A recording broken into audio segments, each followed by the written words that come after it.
I'm going back to my parents' place for a while, I said. If that's the case, don't bother coming back, my husband snapped. Here's the divorce papers. They're already filled out. Take them and get out. He threw the papers at me, and without a word, I took them and went straight to City Hall to submit them. Little did he know, he would soon regret this decision. My name is Jessica, and I am 28 years old. I had been married to Bob, who is 30, for a year. Before our marriage, I worked as a freelance graphic designer from home while Bob worked in the sales department. I met Bob 2 years ago when I was feeling down after a breakup. A friend introduced us, and although I wasn't looking to date anyone, Bob had already fallen for me after seeing my pictures. I don't mind starting as friends, he said, asking me out. During our outings, Bob's kindness won me over, and before I knew it, I had fallen in love with him. Once I shared my feelings, we started dating. 6 months later, Bob proposed and we got married. Jessica, you're a lucky woman. You've been chosen by me, the ace salesperson at the company, chased by many girls. Bob would often boast after we got married. Indeed, he was the star of the sales department and quite handsome. However, his constant bragging started to bother me. At the time, though, I found it endearing. Love is indeed blind. I adored my confident, kind, and strong husband Bob. Though we hadn't yet started a family, I cherished every moment spent with him. However, a year into our marriage, I encountered a problem. Jessica, when will I get to see my grandchild? That was my mother-in-law. From the moment we married, she began pressing us about starting a family every time we visited. Given that their house was just a short 15-minute drive away, we ended up having dinner there several times a month, enduring her persistent reminders. We're still young, and we want to enjoy our time together a bit longer, I replied. Upon hearing this, my mother-in-law let out an audible sigh. You say you're young, but you'll be 30 soon. I'll give you another year, but that's it. You should start having babies soon. It won't get any easier. When I married into this family, I got pregnant right away. Besides, you're just sitting around at home, aren't you? It seemed my mother-in-law had never really acknowledged my job since before I married Bob, perhaps because few work-from-home options existed back then. Furthermore, the reason we hadn't started a family yet was because Bob insisted on us enjoying more time together, just the two of us. No, that's not true. I work diligently from home. I've told you before, I earn nearly as much as Bob, I argued. Isn't Bob just covering for you? You're just fooling around, she retorted. That's not true. Bob, please say something, I pleaded. Huh? Oh, Bob seldom intervened in these situations. According to him, there's no point arguing with Mom. She doesn't listen, so it's a waste of time. Just let her talk and don't take it too seriously. Even though I was upset, I wished he would stand up for me more. Instead, he sat on the couch, absorbed in his phone, barely engaging in the conversation. Well, you can play around all you want, but since you have so much time on your hands, you should fulfill your duties as a wife. If you don't have a baby within this year, I may have to ask you to leave Bob, she declared. What? I exclaimed. It's simple. Bob is our only child. We need a daughter-in-law who can produce an heir, she explained. My husband remained silent, offering no defense while I faced this criticism. Fuming with anger, I confronted him as soon as we got home. Why didn't you say anything back there? You're the one who keeps saying we should wait to have children. You need to stand up to your mother, I demanded. I'm sorry. Mom's just stuck in her old ways. She can't let go of the idea that we should have a baby right after getting married, he replied. I understand that, but can't you speak up for me with your mother? I implored. Like I said, Mom's stubborn. It won't make a difference what I say. Remember, Jess, just nod along and it'll blow over, he replied. But she threatened divorce if I don't get pregnant this year, I said. Don't worry about that. She's just trying to scare you, he assured me. By the way, not because of what she said, but I actually want us to start thinking about having a baby. Why are you so hesitant? I'm not opposed to it. I just want more time for just us two. Once we have a baby, you'll be completely focused on the baby and we won't have time alone, he explained, hugging me. I found his concern endearing and hugged him back. However, despite his words at home, he never supported me when we visited his parents. After that, his mother began calling me daily to inquire if I was pregnant yet. I grew weary of this constant pressure. I had never confided in her before to avoid putting my husband in a bad light, but I had reached my breaking point. Finally, I explained to her that Bob wasn't ready for children yet, but she brushed it off. That's because you're making Bob say that. He would never say such a thing, she insisted. That's not true. Bob is the one who wants to wait. I want a baby too, I asserted. Oh really, Bob, is that true? She turned to him. No, that's not exactly it. I mean, I do think we should enjoy just the two of us a bit longer, and Jessica is okay with that. He stumbled through his response. I was stunned by his words. While I agreed with Bob's desire to wait, his response made it sound like I had misled his mother about wanting a baby. As expected, his mother shot me a disapproving look after hearing his wavering answer. You see, even Jessica agrees with me. Now, please hurry up and have a baby. Don't keep us waiting, she insisted. In the end, I was the one who took the blame. When I confronted Bob at home about how he had spoken to me, he simply said, I'll handle it better next time, but never brought it up again. Lately, I've been feeling increasingly anxious, wondering why I had to endure such treatment. There was a reason behind Bob's reluctance to have children, though. The truth came to light on a particular day off. It was one of those days when Bob spent time with his friends, leaving me home alone. Initially, I lounged around, dreading the upcoming visit to my in-laws and anticipating more criticism from my mother-in-law. With Bob away, I decided to take a break and went shopping. A solo shopping trip, a rare treat for me lately, helped clear my mind, and I decided to take a break at a cafe with a terrace. There, something unbelievable caught my eye. It was Bob with an unfamiliar woman and a baby. I quickly ducked out of sight to avoid being seen by Bob. They seemed engrossed in conversation, and suddenly, Bob gently picked up the baby and comforted it with a smile. I couldn't comprehend what I was witnessing.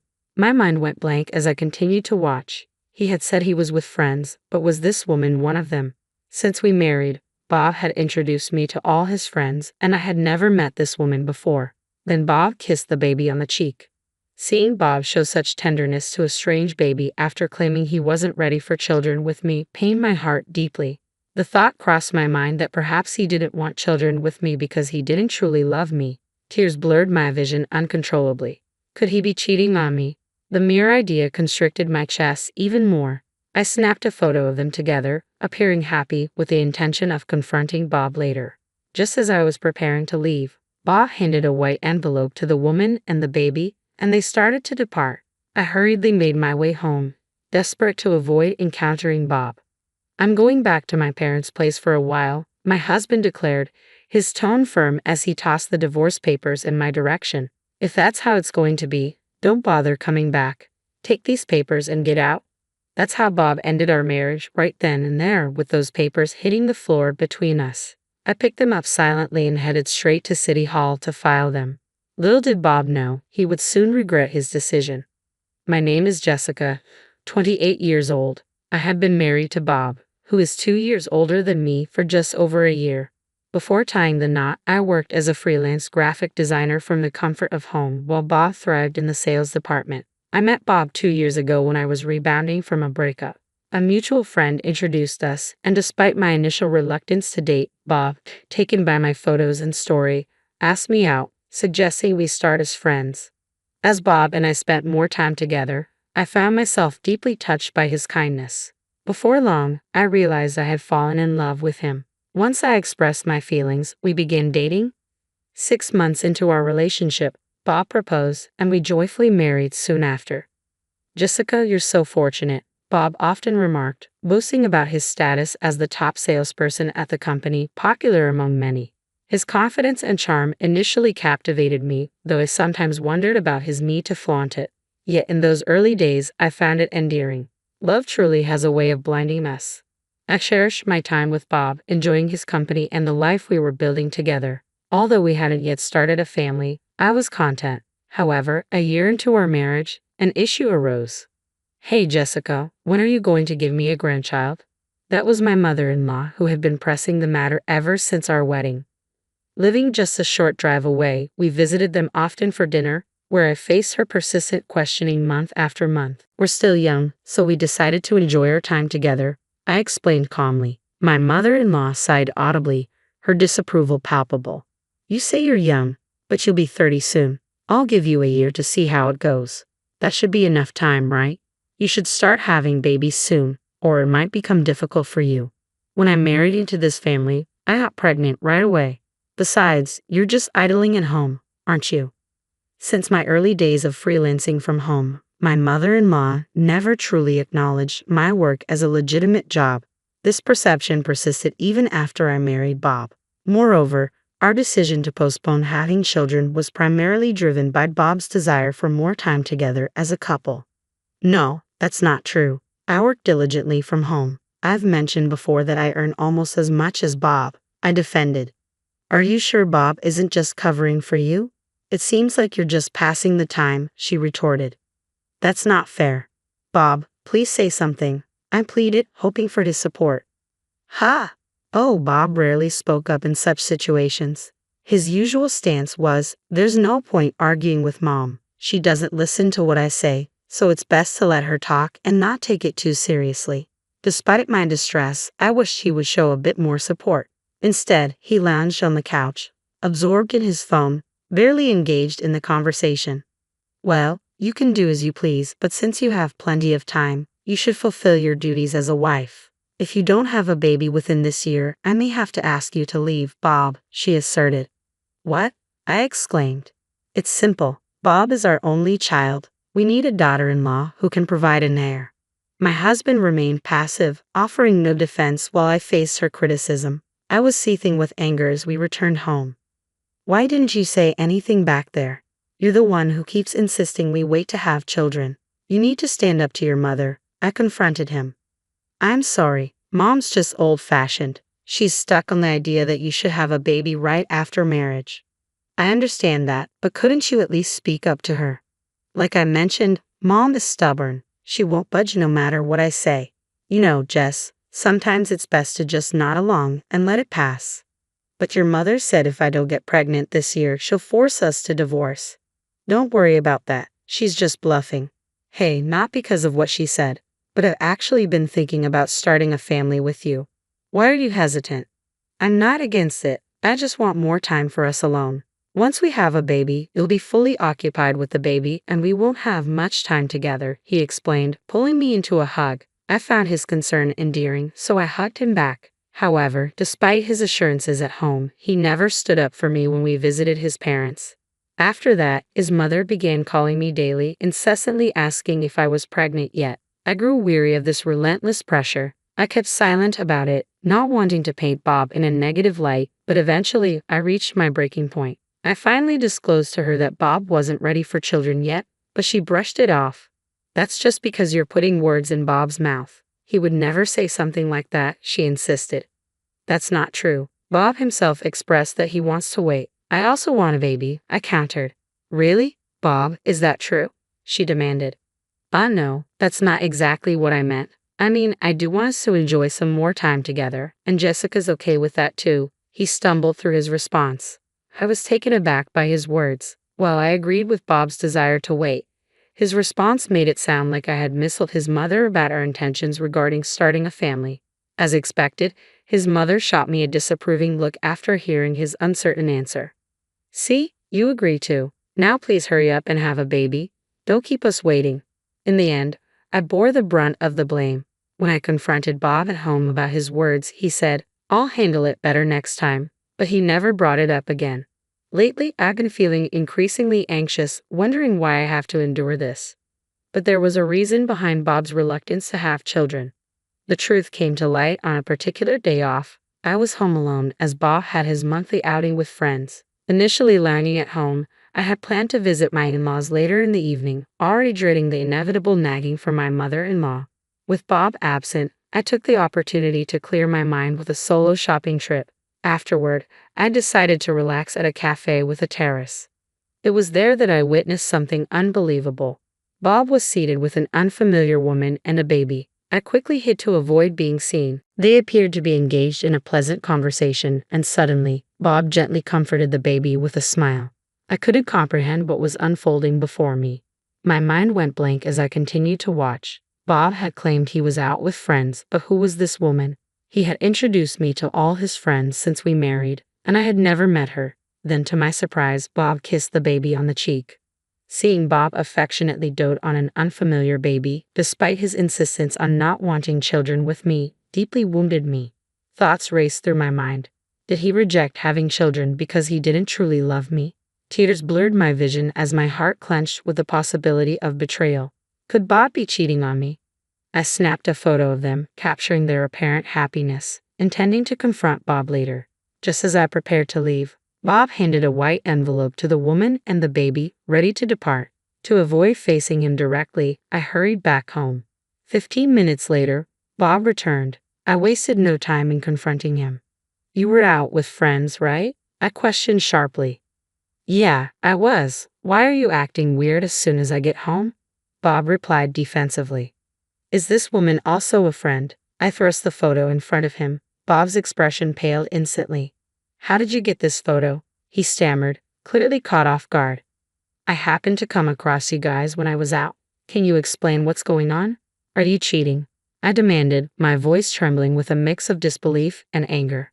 No, I'm not cheating, Bob quickly replied. Then what is it? And why did you give her a white envelope at the end? What's that all about? I pressed on, needing answers to make sense of the scene I had witnessed. Bob hesitated, his guilt evident in his expression as he began to explain reluctantly. Well, I meant to tell you eventually, but I was quite popular before I met you. I had a few flings and one of those women got pregnant. I was stunned into silence by Bob's revelation. This was the first time I was hearing this story, and it shattered my understanding of our relationship. I had been unaware of this situation even after we married. Apparently, by the time I found out, she was already 7 months pregnant, and it was too late for her to consider an abortion. I regretted ignoring her calls all this time. She didn't want to marry me, she just wanted me to acknowledge our child. Out of concern for the child growing up without a father, I agreed to acknowledge our child. We agreed that I would visit once a month. She's also struggling financially, so I've been helping her out with money. My world turned hazy as my husband's words sank in, and I sank to my knees. Jessica, are you all right? Bob rushed to my side, but I recoiled from his touch. Just hold on, something doesn't add up here. She was 7 months pregnant around the time we got married. Does that mean you were involved with her while we were dating? I demanded, my voice trembling with disbelief and hurt. I already told you, it's not like that. I cut things off completely once I started dating you, Bob insisted. But we were already seeing each other, weren't we? I countered. We were, but we hadn't officially committed yet. Exactly. I can't wrap my head around this. You were pursuing a relationship with me, yet you were involved with someone else, I exclaimed, struggling to process the betrayal. Jessica, I wasn't certain about us at that point. I felt like I didn't have a choice, okay? I never expected her to get pregnant, Bob explained, his voice pleading. But you were still putting yourself in situations where she could get pregnant, weren't you? I pressed, tears welling in my eyes. Well, my husband suddenly faltered. I couldn't believe the irresponsibility my husband was showing. It infuriated me even more that he had kept silent about this for an entire year after our marriage. Could it be? Did you refuse to have a child with me because you already had one? I asked, my voice shaking with a mixture of disbelief and anger. My husband flinched at my words and then let out a bitter laugh. No, I plan to have children with you eventually, but like I mentioned earlier, I've been providing financial support to her every month. If we had a baby, I don't know how you would manage work-wise. Financially, it would be quite tough, so I thought I'd wait until I was a bit more stable before having a child with you. I was left dumbfounded by my husband's explanation more than I was angry. You need to tell your mother about this, I said firmly. What? Bob exclaimed, clearly taken aback. Isn't it obvious? She's always pressuring me about having children, and you act like you don't know or speak as if I'm the one who doesn't want children. No, I can't possibly tell my parents. They wouldn't understand why I have a child with another woman while I'm married to you. Isn't that just selfish? So, I've had to go along with your selfishness and bear the brunt of it. What are you saying? Are you saying you don't enjoy being with my family? I'm not saying that at all. I'm saying I shouldn't be blamed for something that's not my fault. I'm not saying I don't like my mother-in-law. Why are you acting like this? I've been apologizing, haven't I? And yet you're still complaining. Jessica, you're lucky to be married to someone as successful as me, and you're complaining just because I have a child. It's not a trivial matter. That's enough. There's no point in talking to you anymore. I need to think about my future, so I'm going back to my parents' house for a while. Excuse me, what is this all about? How can you even think like that? Do you expect me to accept everything just because I'm your wife? I was stunned by my husband's words. How could he believe that being his wife meant I had to easily accept something as significant as the existence of a child he had kept hidden? I was also furious that he hadn't disclosed this to his parents and had instead portrayed me as the problem in front of my mother-in-law. Do you honestly believe being a wife means unquestioningly accepting everything? Regardless, I'm going back to my parents' house. Perhaps you should take some time to reflect while I'm away. As I spoke and began to rise, he swiftly stood up, retrieved something from our bedroom, and hurled it towards me. If that's how you feel, then don't bother coming back. If you can't accept all of me, you're not my wife. Here are the divorce papers. They're already filled out. Take them and leave immediately. Yes, my husband had thrown divorce papers at me. You've already filled them out? What does this mean? I could understand if you were suggesting divorce, but having them ready beforehand. Did you plan this? I couldn't believe it, and I asked him. His response was a scornful laugh. You never know what life will throw at you, so it's best to be prepared for anything, right? I mean, I liked your face, but if you can't accept all of me, then I don't need you anymore.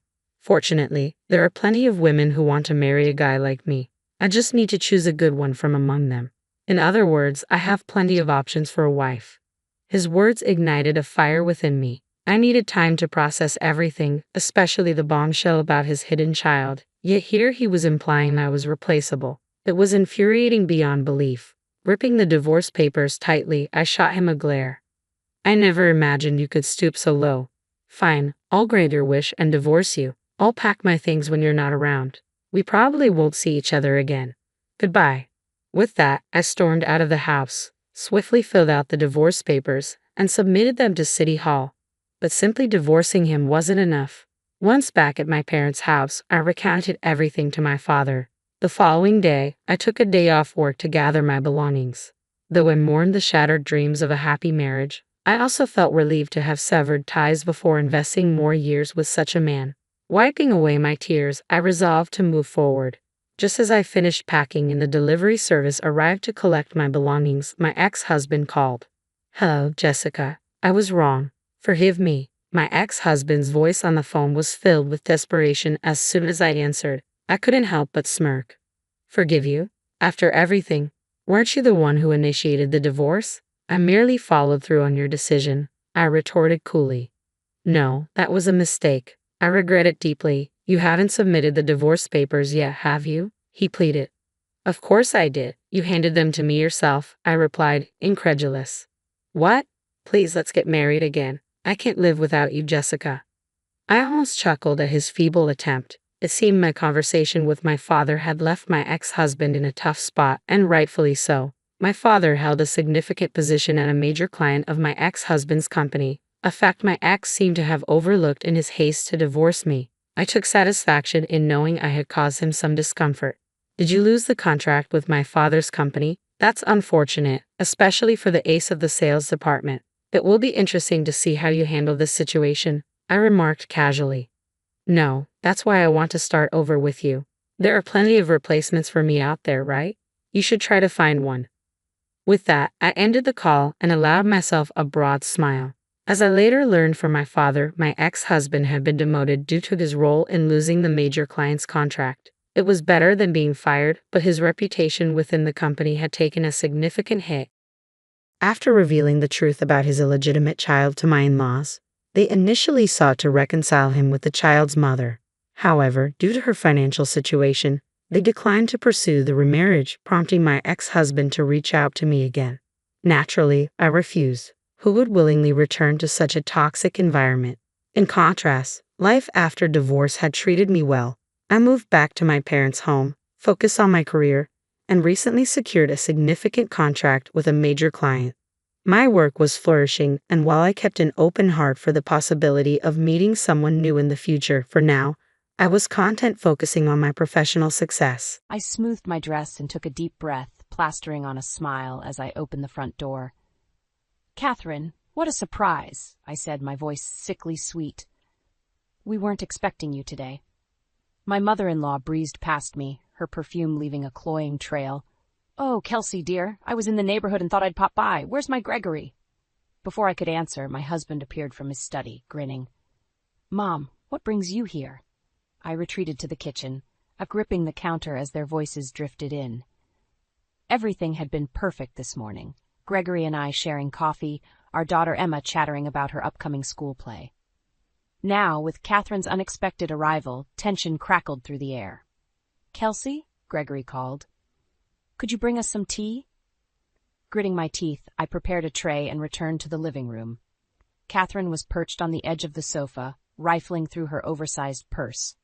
"Ah, there it is," she said triumphantly, pulling out a small velvet box. "Gregory, darling, I found this while cleaning out the attic. I thought Kelsey might like to have it." My husband took the box, opening it carefully. His brow furrowed. "Mom, this isn't ours. Where did you get this?" Catherine waved a hand dismissively. "Oh, it's been in that old trunk for years. I'm not sure where it came from originally." Curiosity got the better of me. "May I see it?" Gregory handed me the box, and I nearly dropped it when I saw its contents. A delicate gold locket nestled on faded velvet, its surface etched with a familiar pattern of intertwined roses. This was my mother's," I whispered, my fingers trembling as I touched the cool metal. Catherine's eyes gleamed. "Was it now? How fascinating." I looked up sharply. "How did you get this? My mother's been gone for years." "As I said, dear, I'm not sure where it came from, and perhaps it was mixed in with some old things." Gregory placed a hand on my arm. "Kels, are you okay? You look pale." I shook my head, trying to clear the fog of memories threatening to overwhelm me. "I'm fine. I need some air." As I stood, Catherine's voice stopped me. "Kelsey, don't you want to open it? There might be a picture inside." My heart raced. I hadn't seen my mother's face in over 2 decades. With shaking hands, I pried open the locket. Inside was a faded photograph of a young woman with my eyes and smile, holding a baby. "That's you, isn't it?" Catherine asked, her voice dripping with false concern. "My, how alike you two look." I snapped the locket shut. "I need to lie down. Gregory, could you see your mother out?" Without waiting for a response, I fled upstairs, collapsing on our bed. The locket pressed against my palm, its weight far heavier than its size suggested. How had Catherine gotten her hands on this? And why now, after all these years? The question swirled in my mind, along with long-buried memories of my mother. A soft knock interrupted my thoughts. "Kels?" Gregory's voice came through the door. "Mom's gone. Can I come in?" I sat up, hastily wiping my eyes. "Yeah, come in." He sat beside me, his face etched with worry. "Want to talk about it?" I shook my head. "Not yet. I don't understand how your mother ended up with this. It doesn't make sense." Gregory sighed. "I don't know either, but we'll figure it out, okay?" As he pulled me into a hug, I couldn't shake the feeling that something had shifted. Catherine's unexpected visit and the mysterious appearance of my mother's locket felt like the first tremors before an earthquake. Little did I know, it was just the beginning of a storm that would shake the very foundations of our family. The locket lay heavy in my hand as I stared at the phone, debating whether to call my aunt. If anyone knew about my mother's past, it would be her sister. But before I could decide, the doorbell rang. I groaned, already knowing who it was. Sure enough, Catherine's voice floated up from downstairs, followed by Gregory's warm welcome. This was the 3rd time this week she'd dropped by. Steeling myself, I headed down. Catherine beamed at me, her eyes glinting. "Kelsey, dear, I brought some old photo albums I thought you might like to see." My stomach churned. "That's thoughtful of you, Catherine." Gregory shot me a pleading look. "Mom's been going through boxes in the attic. Lots of memories, right, Mom?" I bit back a retort. Of course she had. "How nice," I managed. Catherine settled on the couch, patting the spot beside her. "Come, Kelsey, let's take a trip down memory lane." Reluctantly, I sat. Catherine flipped open an album, pointing to a faded photograph. "Look, it's me at your age. Don't you see the resemblance to your mother?" I stiffened. "I wouldn't know. I haven't seen her in years." "Oh, that's right," Catherine cooed. Her sympathy as fake as her eyelashes. Such a shame, but perhaps these photos will help fill in some blanks. As she flipped through the album, my unease grew. How did she have so many pictures from my mother's youth? And why was she so eager to share them now? "Catherine," I said, my voice tight, "how quickly did you come by these?" She waved a hand dismissively. "Oh, you know how it is. Things get mixed up over the years." Gregory cleared his throat. "Mom, maybe we should." "Oh," Catherine exclaimed, cutting him off. I almost forgot. I brought something else for you, Kelsey. She reached into her oversized purse and pulled out a small, ornate box. My breath caught. It was identical to the one that had held my mother's locket. Where did you get that? I demanded. Catherine's smile never wavered. It was with the other things. I thought you might like to have it. I snatched the box, my hands shaking as I opened it. Inside lay a delicate silver bracelet, one I remembered my mother wearing when I was a child. This was hers, I whispered. Was it? Catherine's eyes widened in mock surprise. How extraordinary. I turned to Gregory, my voice rising. Did you know about this? He held up his hands. Kels, I swear I had no idea. Catherine patted my knee. Now, dear, no need to get upset. I'm sure there's a perfectly reasonable explanation. Then explain it, I snapped. How do you have my mother's things? The room fell silent. Catherine's smile finally faltered, but before she could respond, Emma burst through the front door. Mom! Dad! Guess what? Our daughter froze, sensing the tension. What's going on? Gregory jumped up. Nothing, sweetie. Why don't we go get a snack? As they left, Catherine leaned in close. Kelsey, dear, I know this must be difficult for you, but don't you think it's time you learn the truth about your mother? My heart pounded. What are you talking about? She patted my hand. All in good time. For now, why don't I come by tomorrow? We can have a nice long chat, just the two of us. Before I could protest, she was gathering her things. Gregory, she called. I'm heading out. See you tomorrow, Kelsey. The door closed behind her, leaving me stunned and clutching my mother's bracelet. What game was Catherine playing? And more importantly, what did she know about my mother that I didn't? As Gregory and Emma's laughter drifted in from the kitchen, I made a decision. Tomorrow I'd get answers, whether Catherine wanted to give them or not. I paced the living room, my nerves frayed to the breaking point. Catherine was due any minute, and I was determined to get answers. The sound of a key in the lock made me freeze. Kelsey? Catherine's sing-song voice called out. I'm here, dear. I spun around. How did you get in? She dangled a key, smiling. Oh, Gregory gave me a spare. For emergencies, you know. My blood boiled. This isn't an emergency, Catherine, and you can't just walk into our home whenever you please. She waved dismissively. Don't be silly. We're family. I took a deep breath. Catherine, we need to talk about boundaries, and about my mother. Her eyes glittered. Of course, dear. That's why I'm here. We sat, the air thick with tension. Catherine pulled out another photo album. I found more pictures. Your mother was quite the beauty. I gritted my teeth. How do you have these? You didn't even know my mother. Catherine's smile turned predatory. Oh, but I did. We were close. My heart raced. What do you mean, close? She leaned in. Your mother and I shared a lot, Kelsey, including Gregory's father. The room spun. That's impossible. You're lying. Am I? She pulled out a letter. Read it yourself. With shaking hands, I unfolded the paper. My mother's handwriting stared back at me, detailing a torrid affair with Catherine's husband. No, I whispered. This can't be true. Catherine's voice dripped with false sympathy. I'm afraid it is. Your mother was quite the homewrecker. Rage surged through me. Get out. Now. She stood, clutching her purse. Think about what I've told you, Kelsey. There's so much more you don't know. As soon as she left, I called Gregory. We need to talk. Now. An hour later, we sat at the kitchen table, the letter between us. Did you know about this? I demanded. Gregory's face was pale. No, I swear. I had no idea. Then why give her a key to our house? Why let her invade our lives like this? He ran a hand through his hair. She's my mother, Kels. I thought she was just trying to connect with you. I slammed my hand on the table. Connect? She's manipulating us, Gregory. Can't you see that? Maybe she just wants to help you understand your past, he said weakly. I stood, my chair scraping the floor. My past is none of her business, and if you won't set boundaries with her, I will.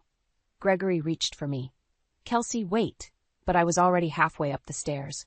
I slammed our bedroom door, my mind reeling. How much of what Catherine said was true, and how much was carefully crafted manipulation? I pulled out my phone, scrolling to my aunt's number.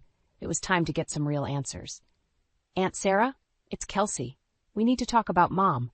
Her voice was wary. What brought this on? I took a deep breath. Catherine, Gregory's mother.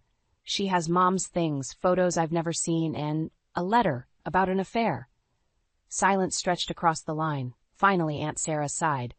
Oh, Kelsey? I'd hoped you'd never have to know about all that. My heart sank. So it's true? Some of it, she said carefully. But I guarantee Catherine isn't telling you everything. There's more to the story. A knock at the door interrupted us. Kelsey? Gregory called. Mom's here again. She says she has more to tell us. I closed my eyes, dread settling in my stomach. I have to go, Aunt Sarah, but this isn't over. As I hung up, I steeled myself for another confrontation. Whatever game Catherine was playing, I was determined to win. For my family's sake and for the truth about my mother. I stormed downstairs, my anger fueling each step. Catherine sat in our living room, looking far too comfortable. Gregory hovered nearby, his face a mask of concern. What are you doing here? I demanded. Catherine smiled sweetly. I thought we could continue our chat, dear. There's so much more to discuss. I turned to Gregory. Did you let her in again? He shifted uncomfortably. Kels, she had the key. I couldn't exactly. The key you gave her, I interrupted. Without asking me. Catherine clucked her tongue. Now, let's not fight. I'm only here to help. I laughed bitterly. Help? You've done nothing but cause problems since you showed up with that locket. Kelsey, Gregory started, but I held up a hand. No, I'm done. I marched to the front door and flung it open. Catherine, get out, now. She didn't move. Don't you want to know the truth about your mother? Not from you, I spat. Catherine sighed dramatically. Very well, but remember, I tried to do this the easy way. She stood, reaching into her purse. Perhaps these will change your mind. She tossed a stack of photographs onto the coffee table. I froze, recognizing my mother's face among them. But the images, they couldn't be real. What is this? I whispered, picking up a photo of my mother in a compromising position with a man I didn't recognize. Catherine's voice dripped with false sympathy. Your mother had quite a colorful past, dear. These are just the tip of the iceberg. My hands shook. Where did you get these? Oh, I have my sources, she said airily. The question is, what will you do with this information? I looked at Gregory, who seemed as shocked as I felt. Did you know about this? He shook his head vehemently. Kels, I swear I had no idea. Suddenly, it all became too much. The invasion of privacy, the manipulation, the secrets. I couldn't take it anymore. That's it, I said, my voice deadly calm. I'm calling the police. Catherine's eyes widened. Now, Kelsey, let's not be hasty. But I was already dialing. Gregory tried to intervene, but I pushed past him. Hello? Yes, I need to report an intruder in my home. Catherine stood, her facade cracking. You wouldn't dare. I met her gaze steadily. Watch me. The next hour was a blur. Police arrived, questions were asked, and Catherine's smug demeanor finally crumbled. To my surprise, she admitted to entering our home without permission and to possessing items that didn't belong to her. As the officers led her away, she turned to me. This isn't over, Kelsey. You'll regret this. The door closed behind her, leaving Gregory and me in stunned silence. I can't believe you did that, he finally said. I rounded on him. I can't believe you've been enabling her this whole time. What were you thinking, Gregory? He ran a hand through his hair. She's my mother, Kels. I thought. I don't know what I thought. Well, start thinking now, I said, because this ends today. No more keys, no more surprise visits, no more manipulations. Do you understand? Gregory nodded slowly. I'm sorry. I should have set boundaries earlier. I sighed, the fight draining out of me. Yes, you should have, but it's done now. As I turned to go upstairs, Gregory caught my arm. What about the photos and everything else Catherine said about your mother? I paused, my heart heavy. I don't know, but I'm going to find out the truth without Catherine's interference. Climbing the stairs, I felt a mix of relief and trepidation. I'd taken back control, but at what cost? And what other secrets were lurking in my family's past? One thing was certain, this battle was far from over. But for the first time in weeks, I felt ready to face whatever came next, with or without Gregory by my side. The days following Catherine's arrest were eerily quiet. Gregory walked on eggshells around me, and I found myself jumping at every unexpected sound, half expecting Catherine to materialize in our living room again. One afternoon, as I sorted through the mail, a thick envelope caught my eye. No return address. My hands trembled as I opened it. Inside were more photos of my mother, along with newspaper clippings I'd never seen before. A note in unfamiliar handwriting read, "The truth can't stay buried forever." I sank onto the couch, my mind reeling. The clippings detailed a scandal from decades ago, My mother's name linked to a powerful businessman in a corruption case. How had I never known about this? The front door opened and Gregory called out, "Kels, you home?" I quickly shoved everything back into the envelope. "In here." He entered, his face tight with worry. "Mom's been released. She wants to talk." My stomach churned. Absolutely not. "Kelsey, please. She says she has important information about your mother." I stood, anger flaring. "More lies and manipulation, you mean? When will you stop defending her?" Gregory's shoulders slumped. "I'm not defending her. I think there's more to this story than we know." "You're right," I said, holding up the envelope. "There is, but I'm done letting Catherine control the narrative." His eyes widened. "What's that?" "I don't know yet, but I'm going to find out without Catherine's interference." Just then my phone buzzed, a text from an unknown number. "Meet me at Riverside Park in an hour if you want the whole truth. Come alone." My heart raced. Could it be my aunt, or was this another of Catherine's tricks? "I have to go," I said, grabbing my keys. Gregory caught my arm. "Kels, wait, where are you going?" I hesitated, then made a decision, to get answers, real ones this time. "Let me come with you," he pleaded.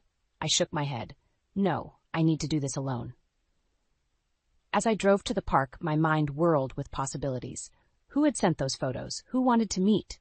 And most importantly, what was the truth about my mother's past? I parked and scanned the area, my heart pounding. A figure sat on a bench near the pond, hunched and unrecognizable. Taking a deep breath, I approached. "Hello?" The person looked up and I gasped. It was my mother. "Kelsey," she said, her voice cracking. "Oh, sweetheart, I'm so sorry." I stood frozen, 1,000 emotions warring inside me. "Mom? What? How?" She patted the bench beside her. "Sit, please. I owe you an explanation." Numbly, I sat.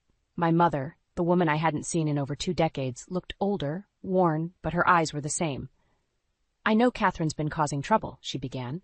"I should have known she'd never let it go." "Let what go?" I asked, finding my voice. "Mom, what's going on?" She sighed heavily.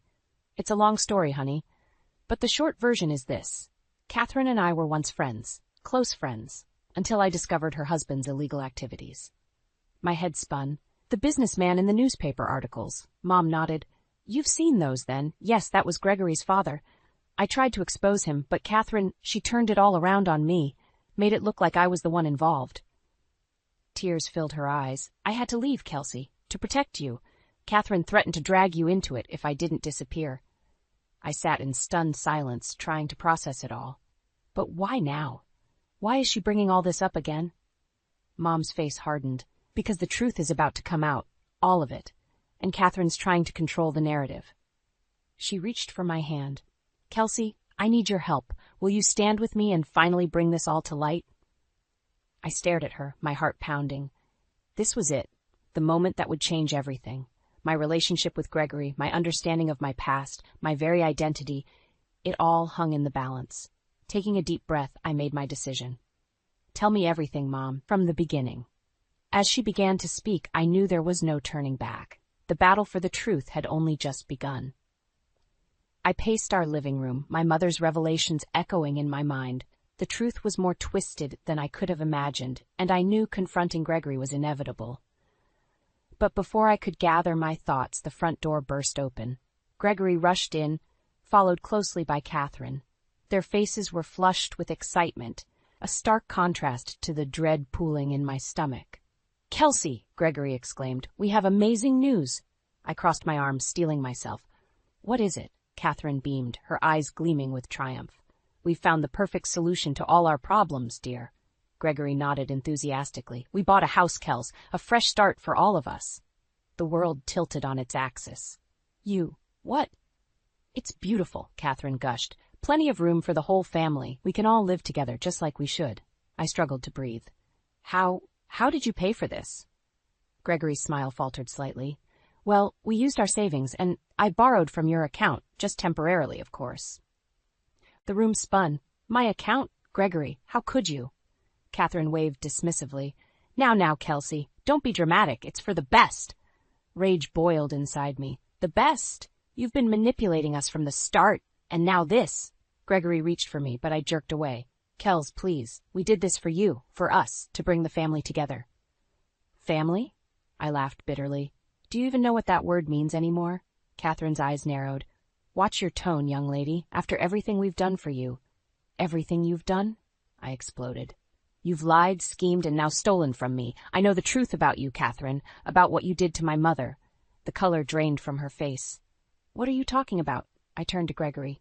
Did you know about your father's crimes? About how your mother framed mine to cover it up? He stumbled back, shock etched across his features. Kels, what? Don't play dumb, I snapped. I met with my mother. I know everything. Catherine's mask of benevolence cracked. You ungrateful little... Enough, I shouted. I want you both out, now. Gregory's eyes filled with tears. Kelsey, please, we can work this out. I shook my head, my resolve hardening. No, we can't, not anymore. Catherine sneered. You can't kick us out, we own this house now. My blood ran cold. What?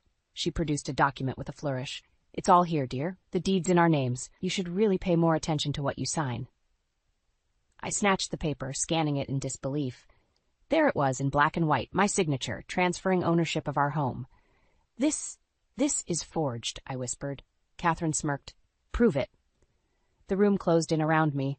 Everything I'd worked for, everything I'd built, gone in an instant. Gregory reached for me again. Kels, I'm sorry. I recoiled from his touch. You thought what? That you could betray me like this and I'd just accept it? His face crumpled. I love you. I was trying to save our family.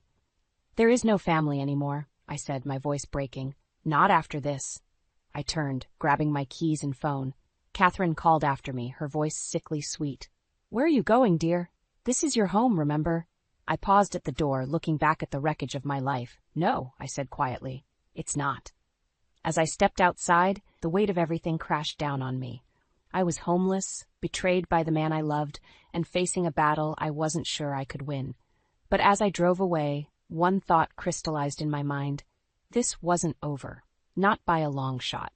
Catherine and Gregory had no idea what I was capable of when pushed to my limits, and they were about to find out. I sat in my lawyer's office, the divorce papers spread before me like a roadmap to a future I never imagined. My hands trembled as I reached for the pen. Are you sure about this, Kelsey? Sarah, my attorney and longtime friend, asked gently. I nodded, my jaw set. I've never been more certain of anything in my life. Just as I was about to sign, my phone buzzed. Gregory's name flashed on the screen. I hesitated, then answered. Kels, please, his voice cracked. Don't do this. We can work it out. Think of Emma. My heart clenched at the mention of our daughter. I am thinking of Emma. That's why I have to do this. Give me one more chance, he pleaded. Meet me at the new house. Let me explain everything. I closed my eyes, torn between anger and the lingering echoes of love. Fine, 1 hour. Sarah touched my arm as I stood. Be careful, Kelsey. Remember what's at stake. I drove to the address Gregory had texted, my emotions a storm of rage and heartache. The house loomed before me, a monument to betrayal. Gregory met me at the door, his face haggard. Thank you for coming. I brushed past him, entering a living room that screamed of Catherine's taste. Make it quick. He paced, running his hands through his hair. I know I messed up, but I did it for us, for our family. Family? I spat. You let your mother manipulate and steal from us. You betrayed everything we built together. I was trying to keep us together, he shouted, then deflated. Mom said, she said if we didn't do this you'd leave, that you were planning to take Emma and run. I stared at him, incredulous. And you believed her? I didn't know what to believe anymore, he whispered. Everything was falling apart. A noise from upstairs made me freeze. Who else is here? Gregory's eyes widened. No one, I swear. But footsteps on the stairs betrayed his lie. Catherine appeared, Emma clinging to her hand. Mommy, Emma cried, running to me. I scooped her up, fury blazing through me. What is this? Catherine smiled, saccharine sweet. We thought Emma should see her new home. Isn't it lovely, dear? You had no right, I hissed, clutching Emma tighter. Oh, but we do, Catherine purred, producing a document. You see, we filed for emergency custody, thought, given your unstable behavior lately. The world tilted beneath my feet. You what? Gregory stepped forward, his face pale. Mom, we agreed we wouldn't. Hush, darling, Catherine cut him off. It's for the best. I set Emma down, my voice low and dangerous. Emma, sweetheart, go play in the other room for a minute. Once she was gone, I rounded on them. You think you can take my daughter? After everything you've done? Catherine's mask slipped, revealing the venom beneath. We can and we will. You're outnumbered, Kelsey. It's time to accept defeat. Something snapped inside me. Years of manipulation, lies, and betrayal crystallized into a single burning point of rage. No, I said, my voice steady. I won't let you destroy my life or my daughter's. This ends now. I pulled out my phone, my finger hovering over a number. I have proof, Catherine, of everything. Your husband's crimes, your cover-up, the forged documents. One call, and it all comes crashing down. The color drained from her face. You're bluffing. Try me, I challenged, my heart pounding. The room crackled with tension. Gregory looked between us, lost and confused. Catherine's eyes darted, calculating. In that moment I knew. This was it. The point of no return. Whatever happened next would change everything forever. My finger descended toward the call button, and the world held its breath.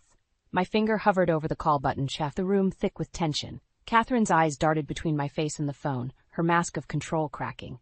You wouldn't dare, she hissed. I met her gaze steadily. Try me. Gregory stepped forward, his face pale. Kelsey, what's going on? What proof? I took a deep breath. Your father's crimes, Greg, the corruption, the cover-up, everything.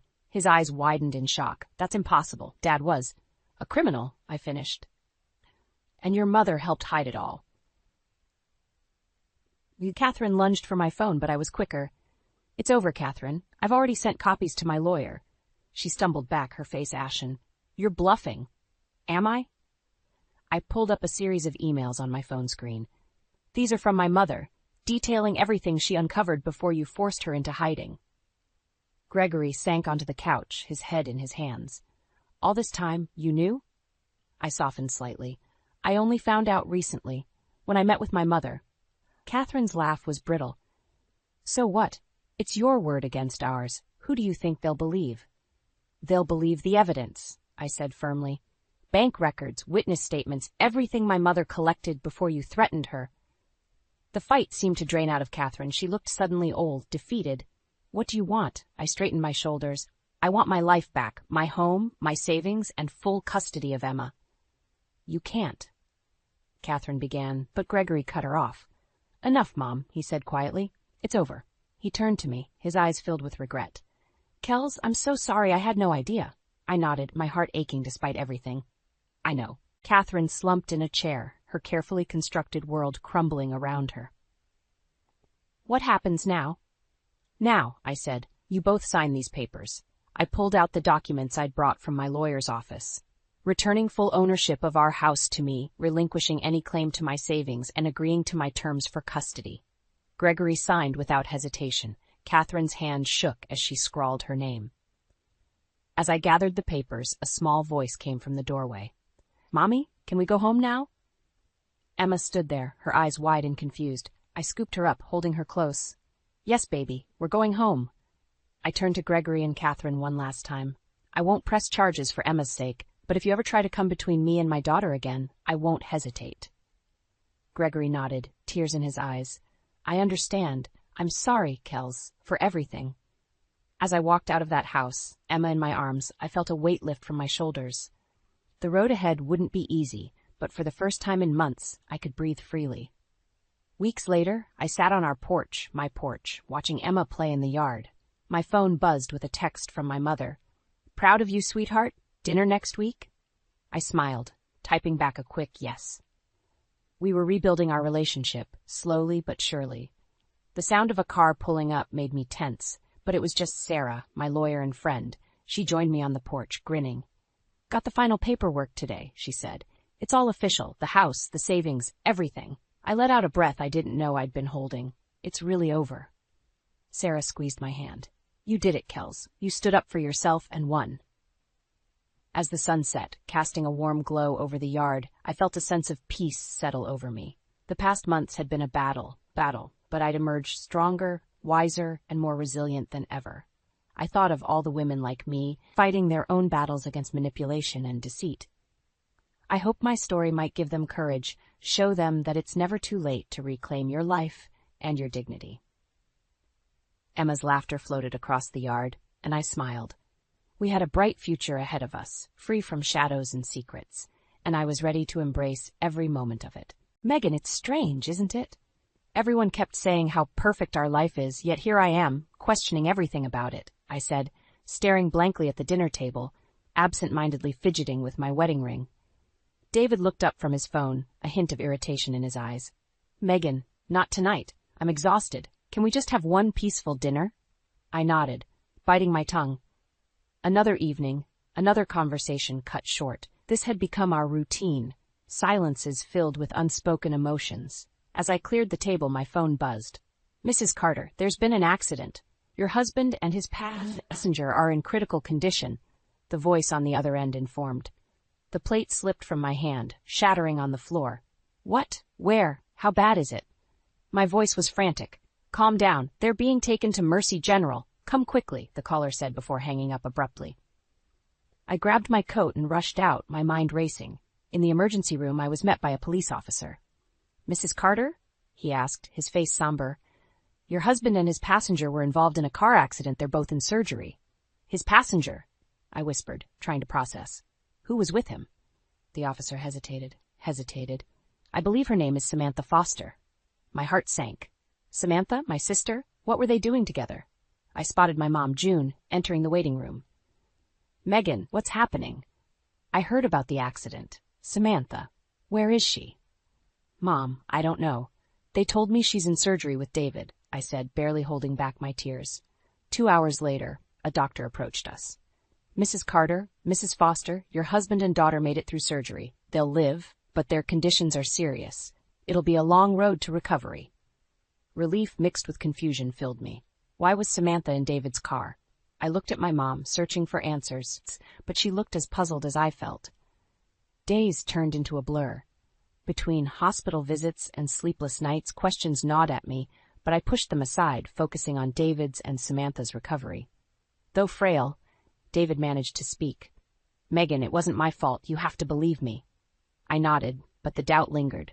Why were they together that day? One evening, as I sat beside David's bed, Samantha's voice whispered from her room. I'm sorry, Megan. I never meant for this to happen. Sorry for what? What were you doing with David? I asked, my patience wearing thin. Samantha averted her eyes, helping with the apartment. You had to work, remember? That doesn't explain everything, Samantha, I said, feeling my frustration bubble over. Before she could answer, the officer from earlier approached. Mrs. Carter, we need to talk. It seems there's more to the accident. We've found evidence suggesting tampering with your car's brakes. How is tampering? My knees felt weak. Who would do such a thing? We're investigating, but it might be someone close to you, he said, looking directly at me. My mind raced. Who could it be? How could this happen to us? In that moment, I realized the illusion of our perfect life had shattered, just like the plate that fell from my hand that night. The days ahead would test me in ways I never imagined. The day of our planned shopping trip with Samantha dawned earlier than expected. I was getting ready when my boss called. Megan, I need you to come into the office. It's urgent, he said, his voice strained. I glanced at my watch. But today is... I know, Megan. But it can't wait, he interrupted, sounding desperate. I sighed, feeling the pressure mount. I had promised Samantha this day. Running my fingers through my hair, I went to find David. David, I'm so sorry, but I have to go into work. Can you help Samantha with the furniture shopping today? I asked, feeling guilty. David's face softened despite the usual strain between us. Sure, Megan, I can do that. Are you okay? Yeah, just stressed. Thanks, David. I'll be back as soon as I can. I hurried out, catching the first bus to the office. The day was a blur of meetings and emergencies, all while my mind kept drifting to Samantha and David. Late in the afternoon, my phone rang. An unknown number flashed on the screen. I answered, my heart sinking immediately. Mrs. Carter, I regret to inform you, I heard nothing else. My entire world flipped upside down. As the unknown caller continued speaking, I held on to the edge of my desk, feeling the room spin. I rushed out of the office and sped to the hospital, my thoughts racing almost as fast. The echoes of the previous night's revelations kept haunting me. In the waiting room, I saw the same police officer who had become a grim fixture in our lives. His presence hinted at how dire the situation was. Officer, what's happening? Is it my husband and sister again? I asked, breathless. Yes, Mrs. Carter. Their conditions are still critical, but we have some suspicions regarding this incident too, his tone grave. What do you mean? My voice shook. We think someone tampered with their car, he said, studying my reaction. This couldn't be happening. Sabotage again? I glanced to see my mom, June, rushing in.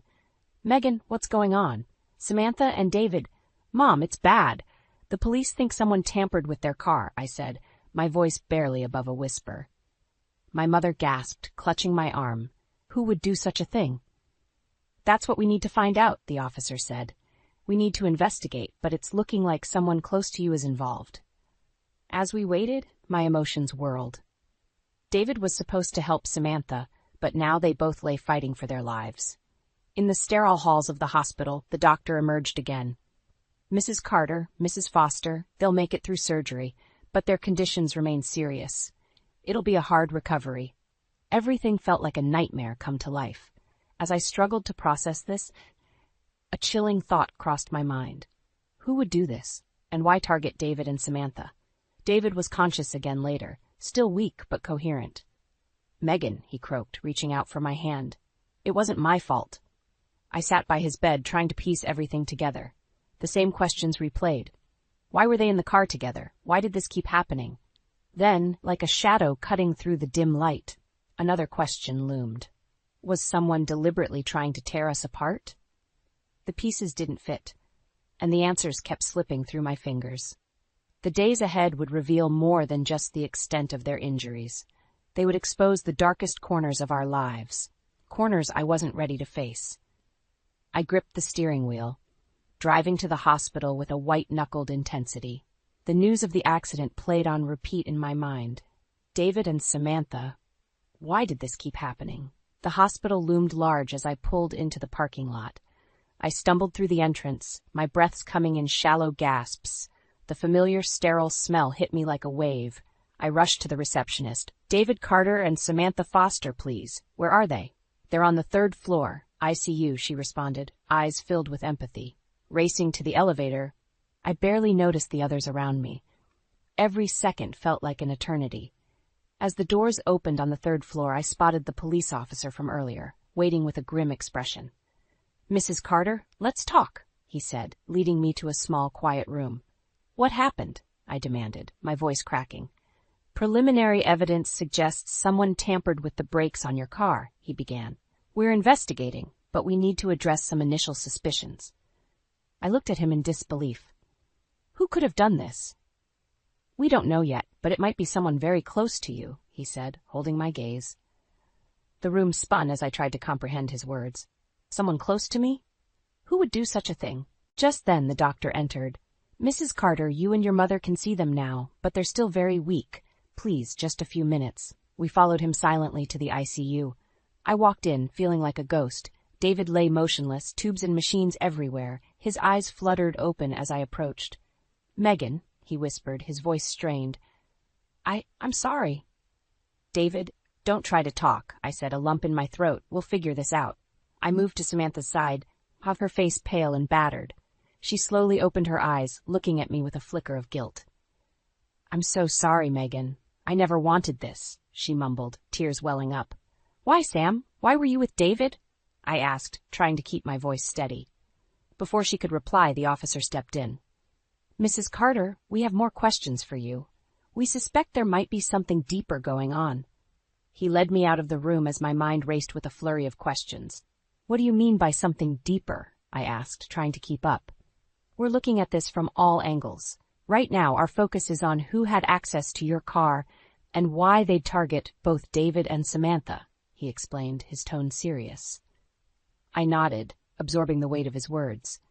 Someone had it out for my family, and as the picture started to come into focus, I realized I needed to be strong to face whatever truths came our way. Back in the waiting area, June wrapped her arms around me. Megan, we'll get through this. We have to. Her words offered a small glimmer of hope amidst the chaos. As I sat there, I knew the days ahead would be filled with difficult revelations and harder choices, but one thing was clear. I wouldn't stop until I uncovered the truth. And whoever was behind this, they'd pay for every bit of pain they caused. The hospital became my second home in the weeks that followed. David and Samantha were awake but far from okay. Their recoveries were slow, and with each day, our family splintered further. David's frustration grew, seeping into every interaction. One evening, as I entered his room, I found him seething. "Megan, this is unbearable," he snapped. "Why can't you do anything right? Get the nurses, now." I flinched at his harsh tone, but nodded and stepped out. While I sought the nurses, a knot tightened in my stomach. Returning with a nurse, David glared at me. "It took you long enough," he muttered. Embarrassed and hurt, I took a step back, letting the nurse do her job. Walking out, I heard Samantha calling for me. I headed into her room, already bracing for the stress. "Megan, can you help me with this bed adjustment? Why is everything so hard to reach?" she complained, sounding almost whiny. I adjusted the bed, trying to keep a steady hand. "There you go, better?" "Yeah, thanks. Just, don't you get tired of this?" she asked, her voice softer, almost reflective. I sighed, wiping a hand across my forehead. "It's exhausting, Sam, but it's what we have to do." She looked away, silent, and for a moment I thought through the shadows of her guilt. But I couldn't afford to delve into their thoughts. Actions mattered now. Moments later, June joined me in the hallway. She looked worn out, dark circles under her eyes. "Megan, dear, this is too much. You need rest." "I can't, Mom. They need me," I argued, though my body ached with fatigue. As I turned to leave, I caught a snippet of conversation that chilled me. "Damn it, Samantha, how could you trust anyone else to handle this mess?" David's voice accused from his room.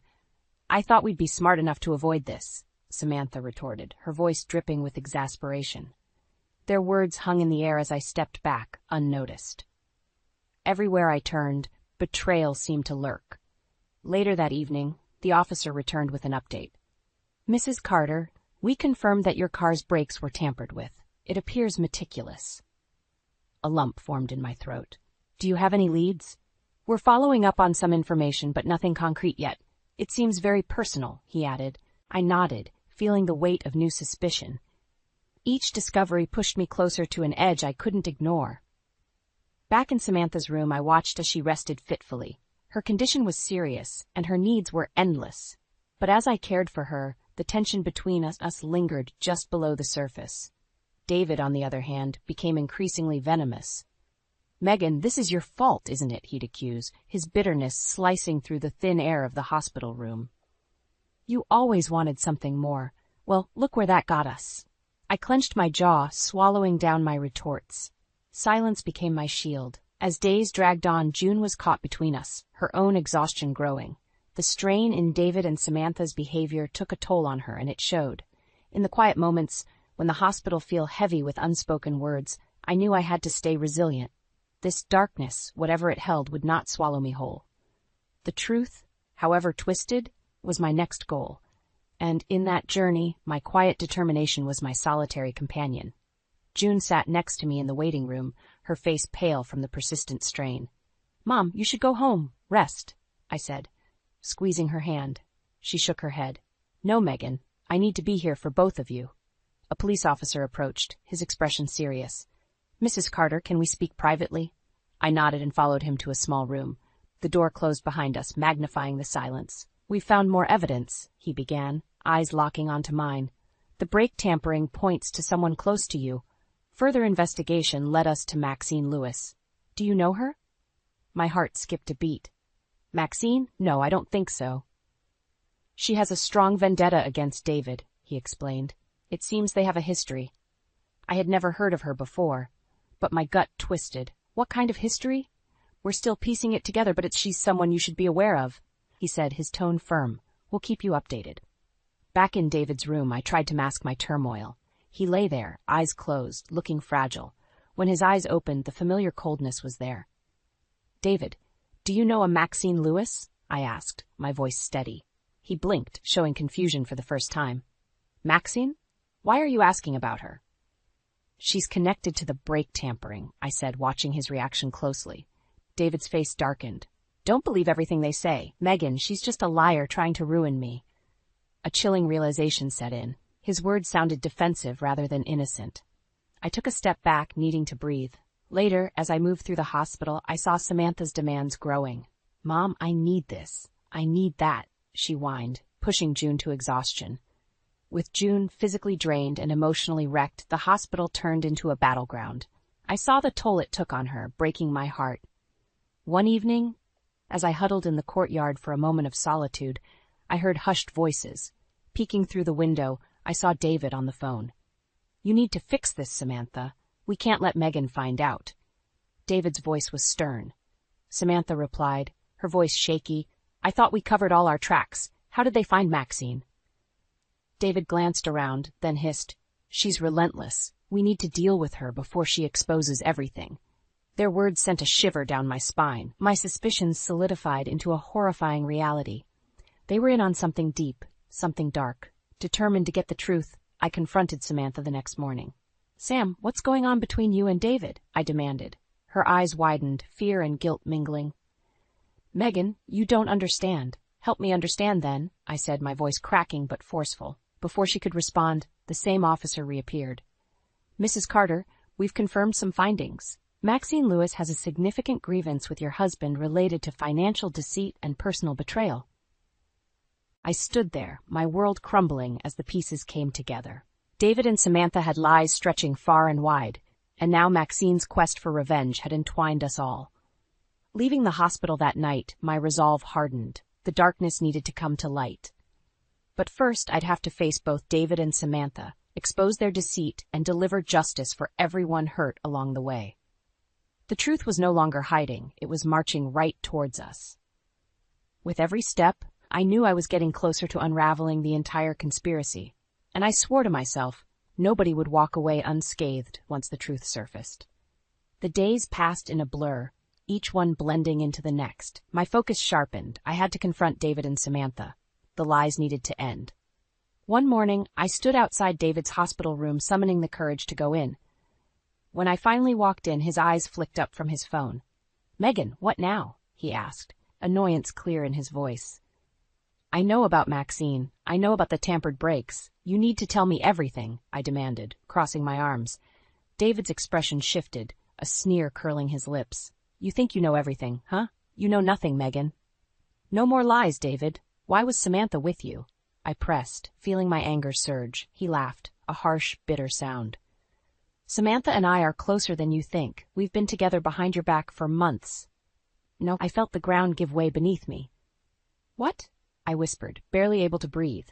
David's eyes gleamed with malice. "Yeah, Megan. While you were busy playing the doting wife, Samantha and I were planning a future. One that didn't involve you."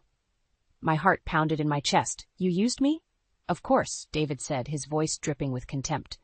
"We needed your money, your connections. It was all a game." With shaking hands, I left his room and stumbled into Samantha's. She looked up, guilt and fear etched into her face. "Megan, she started, but I cut her off. "Spare me the excuses, Sam. I know. David told me everything." She broke down, tears streaming down her face. "I'm so sorry. It was a mistake." "A mistake?" I shouted, rage boiling over. "You betrayed me, sabotaged my life." Samantha sobbed, unable to meet my eyes. "It wasn't supposed to go this far. We just wanted to push you out of the way, take control." I clenched my fists, shaking with anger. "You wanted to destroy me. Why? Because you were jealous? Because you and David wanted my life?" Suddenly a nurse walked in, startled by the intensity in the room. "Is everything okay here?" I took a deep breath, trying to steady myself. "No, it's not, but it will be." I left the room, resolved to take action. The first step was meeting with the officer. "Mrs. Carter, we have more to show you," he said, leading me to a small office. The screen flickered to life, showing surveillance footage from my car. There were David and Samantha, laughing, touching. The evidence was undeniable. Tears filled my eyes as I watched my trust shatter. "Megan," the officer's voice was gentle, "we can pursue charges. Their manipulation of your finances, the attempted murder, it's all documented." Stunned, I nodded. "Do what you need to do." Later, at home, I found a message from Maxine. Her voice trembled, but her words were clear. "David destroyed my life. I needed him to pay. I never meant for you to be hurt, Megan." Maxine's pain mirrored my own, a twisted kinship formed through betrayal. Her story, one of deceit and revenge, echoed in mine. The next day, I returned to the hospital with divorce papers. David's eyes widened when he saw them. "Megan, wait. We can work this out," he pleaded, a hint of desperation in his voice. "It's over, David," I said coldly, dropping the papers on his bed. "You took everything from me. Now you'll pay." Walking away, I felt a strange mix of sorrow and relief. Samantha's screams echoed behind me, but I didn't turn back. For the first time in weeks, I felt a glimmer of hope. The path ahead was uncertain, but I was stronger now. The truth, bitter and painful, had set me free. And with that freedom came the resolve to rebuild, to rise from the ashes of betrayal. David tried to stop me as I walked out of his hospital room, but I did not turn back. His pleas faded as I moved down the corridor, my steps growing firmer with each stride. I had taken the first step toward reclaiming my life. The next few days were a whirlwind. News of David's and Samantha's affair spread like wildfire.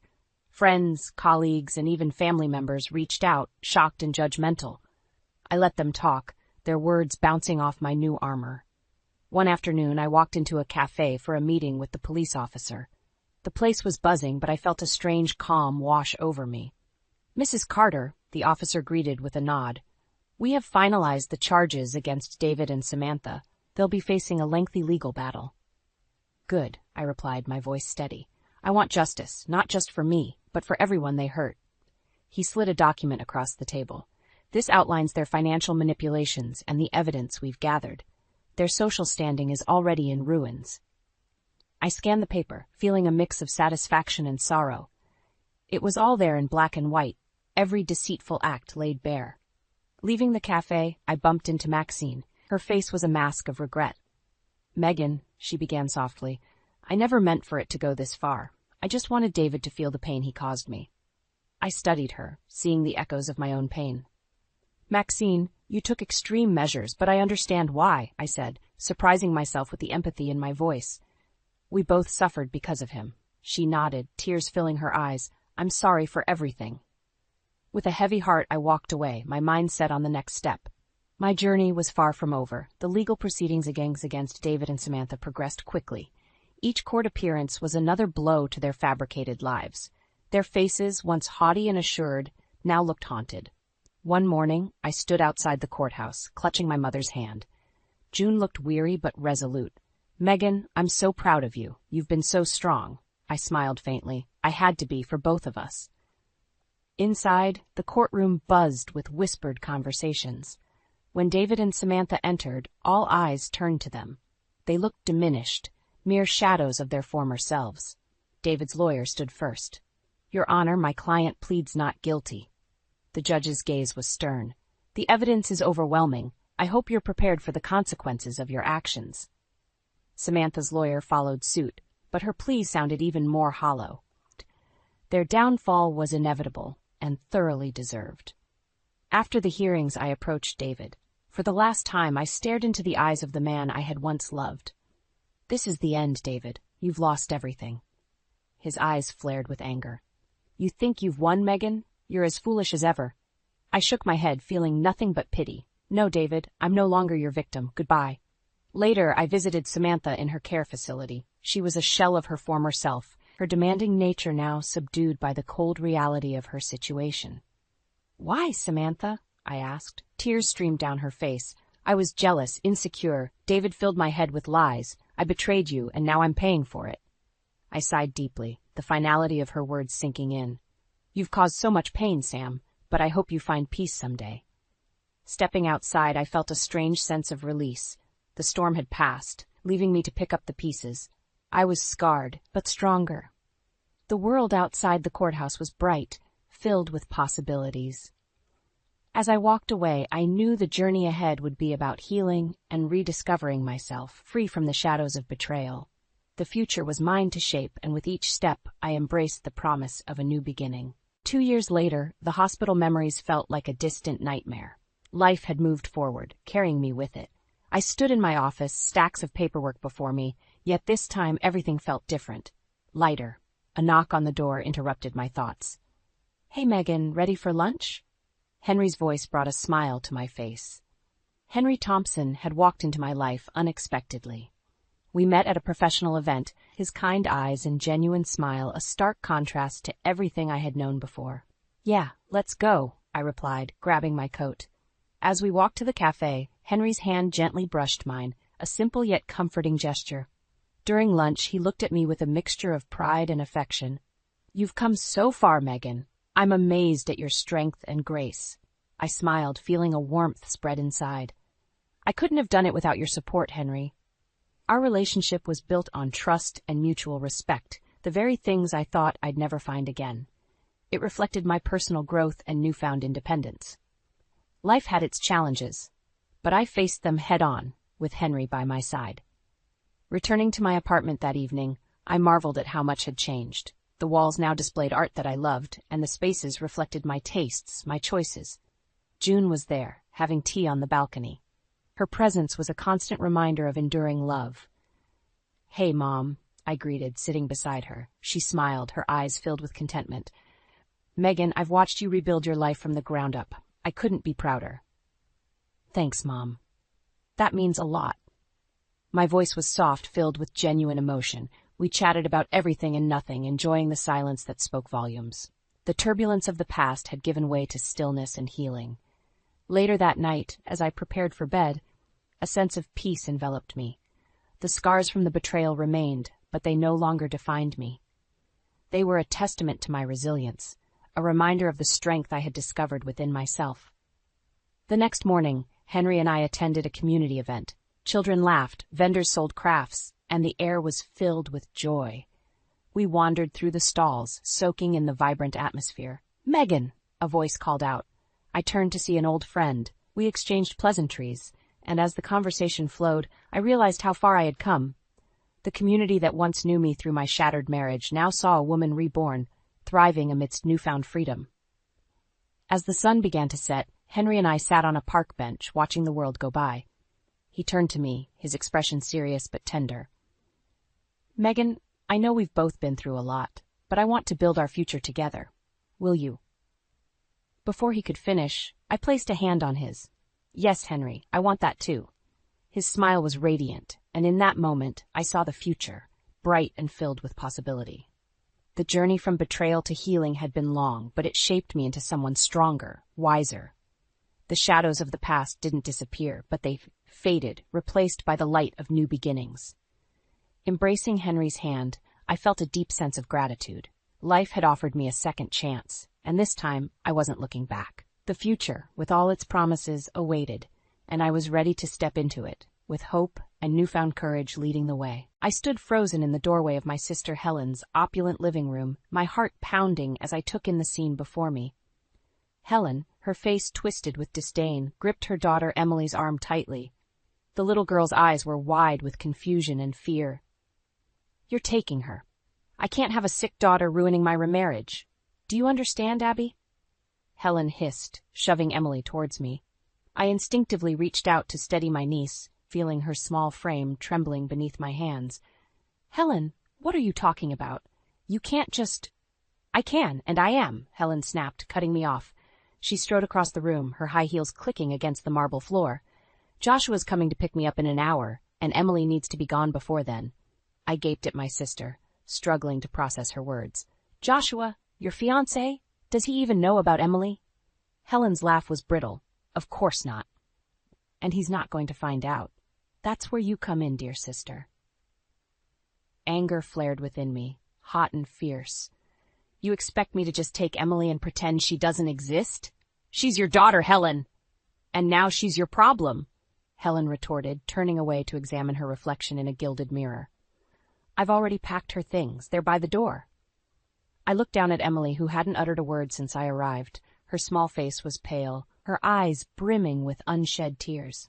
I knelt down beside her, my voice gentle. "Emily, sweetie, are you okay?" Before she could respond, Helen's sharp voice cut through the air. "Oh, for heaven's sake, Abby, don't coddle her. She'll be fine with you and Richard. You've always wanted kids, right?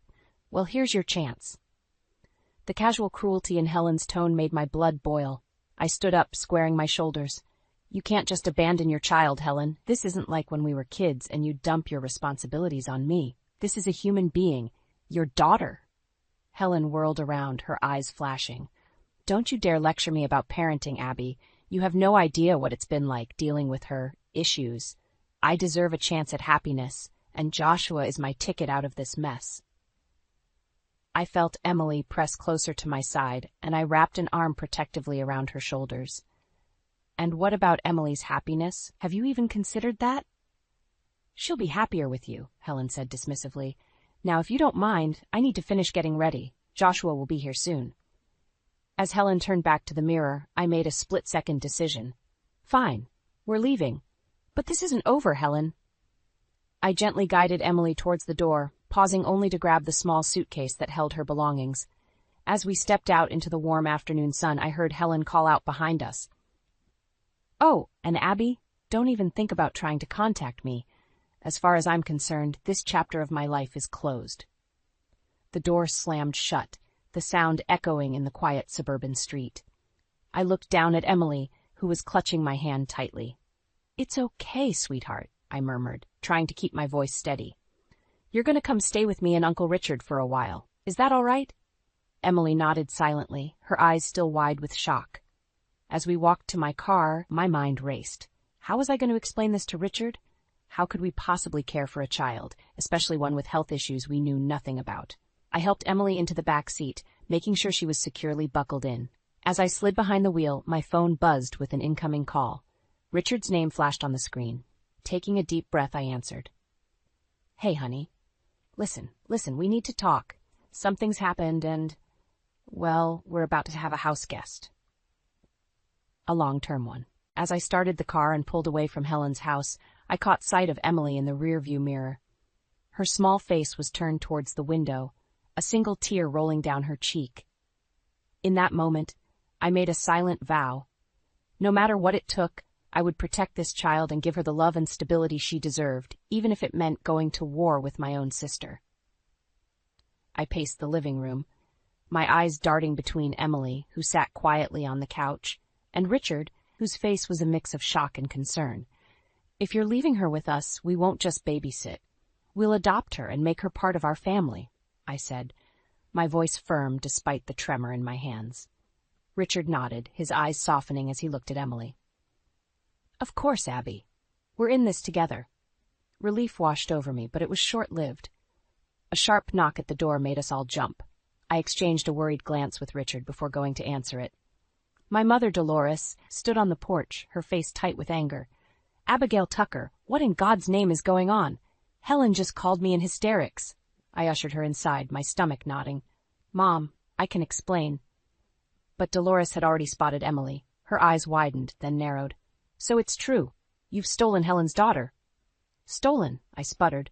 Helen abandoned her. She dumped Emily on me and ran off with her new fiancé. Dolores shook her head, lips pursed. That's not what Helen told me. She said you manipulated her, took advantage of her vulnerable state. Mom, stop, I interrupted, my voice rising. You know Helen. You know how she twists things. But I could see the doubt in my mother's eyes. It was the same look she'd given me countless times growing up, always believing Helen's version of events over mine. Richard stepped forward, his calm voice a stark contrast to the tension in the room. Dolores, why don't we all sit down and talk about this rationally? As we settled into the living room, Emily curled up closer to me, her small hand gripping mine tightly. The gesture wasn't lost on my mother, whose expression softened slightly. Emily, sweetheart, Dolores said gently, do you want to go home to your mommy? Emily's grip on my hand tightened. She shook her head vigorously, burying her face against my arm. Dolores frowned, clearly torn. But Helen says a lot of things, Mom, I cut in, struggling to keep my voice level. But actions speak louder than words, and Helen's actions show she doesn't want to be a mother. I took a deep breath, steeling myself for what I was about to say. We're going to adopt Emily. Give her the stable, loving home she deserves. The silence that followed was deafening. Dolores stared at me, her mouth opening and closing wordlessly. Finally, she found her voice. Abby, you can't be serious. This will destroy your relationship with Helen. I laughed bitterly. What relationship, Mom? The one where she dumps her responsibilities on me and you both pretend it's okay? Dolores flinched as if I'd slapped her. That's not fair, Abby. Your sister has always come first, I finished for her. But not this time. Not with Emily's well-being at stake. Just then, my phone buzzed. I glanced at it, my blood running cold. It was a text from Helen. You think you've won? Just wait. I'll make you regret this, little sister. I showed the message to Richard, whose jaw tightened. We need to talk to a lawyer, he said quietly. Dolores stood up abruptly. I need some time to process this. But Abby, please, think about what you're doing. This could tear our family apart. As she left, I felt a mix of anger and sadness, but looking at Emily, peacefully asleep against Richard's shoulder, I knew we'd made the right choice. We're doing the right thing, Richard reassured me, as if reading my thoughts. I nodded, but couldn't shake the feeling that this was just the beginning of a long, difficult battle. Helen's threat loomed over us, a storm gathering on the horizon. But as I watched Richard gently stroke Emily's hair, I knew we'd weather whatever came our way. For Emily's sake, we had to. The soft glow of the nightlight cast shadows across Emily's sleeping face as I tucked her in. "You're our daughter now, Emily. We're going to love and protect you," I whispered, seeing hope flicker in her eyes before they fluttered closed. As I quietly left the room, a memory crashed over me like a tidal wave. I was 10 again, cowering in the corner as Helen screamed at our parents, demanding attention, always demanding. I shook my head, trying to dispel the image. No, Emily would never know that kind of pain. Richard was waiting for me in the kitchen, his face grim. "The lawyer called," he said softly. "Helen's contesting the adoption." My heart plummeted. She can't do that. She abandoned Emily. Apparently she's claiming temporary insanity due to stress, says she never meant to give Emily up permanently. I slammed my fist on the counter, then immediately regretted it as pain shot through my hand. "It's all lies. How can she—" The shrill ring of the phone cut me off. Richard answered, his expression darkening as he listened. "It's for you," he said, handing me the receiver. "It's Helen." My sister's voice dripped with false sweetness. "Hello, dear Abby. Having fun playing house with my daughter? What do you want, Helen?" I hissed, trying to keep my voice low. "Oh, I think you know. I want my daughter back, and if you don't bring her to me willingly, I'll make sure everyone knows what a manipulative, child-stealing witch you really are." The line went dead. I stood there, frozen, until Richard gently pried the phone from my hand. "What did she say?" he asked, though his eyes told me he already knew. I recounted Helen's threats, my voice shaking. "She's going to turn everyone against us, Richard. My mother already believes her lies. What if—" A small voice from the doorway made us both jump. "Aunt Abby, are you crying?" Emily stood there, clutching her stuffed rabbit, her eyes wide with concern. I quickly wiped my eyes, forcing a smile. "No, sweetie, I'm fine. Did you have a bad dream?" She nodded, padding over to us. Without hesitation, Richard scooped her up, holding her close. "Want to talk about it?" he asked gently. Emily buried her face in his shoulder. "I dreamed Mommy came and took me away," she mumbled. "I don't want to go back. Please don't make me go back." My heart shattered. I joined the embrace, sandwiching Emily between us. "Never," I promised fiercely. "You're staying right here with us." As we stood there, a family united, I felt a surge of determination. Helen had tormented me my entire life, always taking, always destroying, but not this time. This time I would fight back. The next morning, I called our family doctor, Dr. Patel. "I need Emily's medical records," I explained. "All of them, from birth until now." There was a pause on the other end. "Abby, you know I can't release those without Helen's permission." "Please," I begged. "It's important. Emily's health and safety might depend on it." Another long pause. Then, "Come by the office this afternoon. We'll talk." As I hung up, I caught sight of Emily at the kitchen table, happily munching on toast, her legs swinging freely. For the first time since she'd arrived, she looked truly relaxed, truly at home. My phone buzzed with a text from Helen. "Tick-tock, little sister. Time's running out." I deleted it without responding, my jaw set. Let her make her threats. I had the truth on my side, and I would use it to protect Emily, no matter the cost. As I joined Emily at the table, she looked up at me with a tentative smile. "Can we go to the park today?" "Of course, sweetheart," I said, ruffling her hair. "But first we need to make a quick stop at the doctor's office." Emily's smile faltered, fear creeping into her eyes. I leaned in close, my voice soft but firm. "Don't worry. I promise, from now on, doctor visits will only ever be to keep you healthy and strong.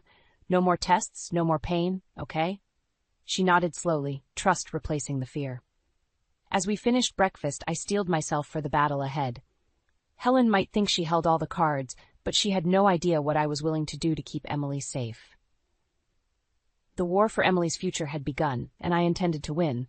The school bell rang, and I watched with pride as Emily bounded out of the classroom, her backpack bouncing with each step. Her smile was radiant, a far cry from the timid child who had arrived on our doorstep months ago. "Aunt Abby, Uncle Richard," she called out, rushing into our arms. "I got an A on my science project." Richard beamed, ruffling her hair. "That's our girl. We knew you could do it." As we walked to the car, Emily chattered excitedly about her day. My heart swelled with love and pride. This was how it should be, a child feeling safe, loved, and encouraged to thrive. But our bubble of happiness was about to burst. As we approached our car, I froze. Helen was leaning against it, her designer sunglasses perched on her nose, a smirk playing on her lips. Well, isn't this a touching family scene?" she drawled. Emily instinctively pressed closer to me, her small hand gripping mine tightly. Richard stepped forward, his voice low and warning. "Helen, you shouldn't be here." She waved a dismissive hand. "Oh, relax. Can't an aunt visit her niece?"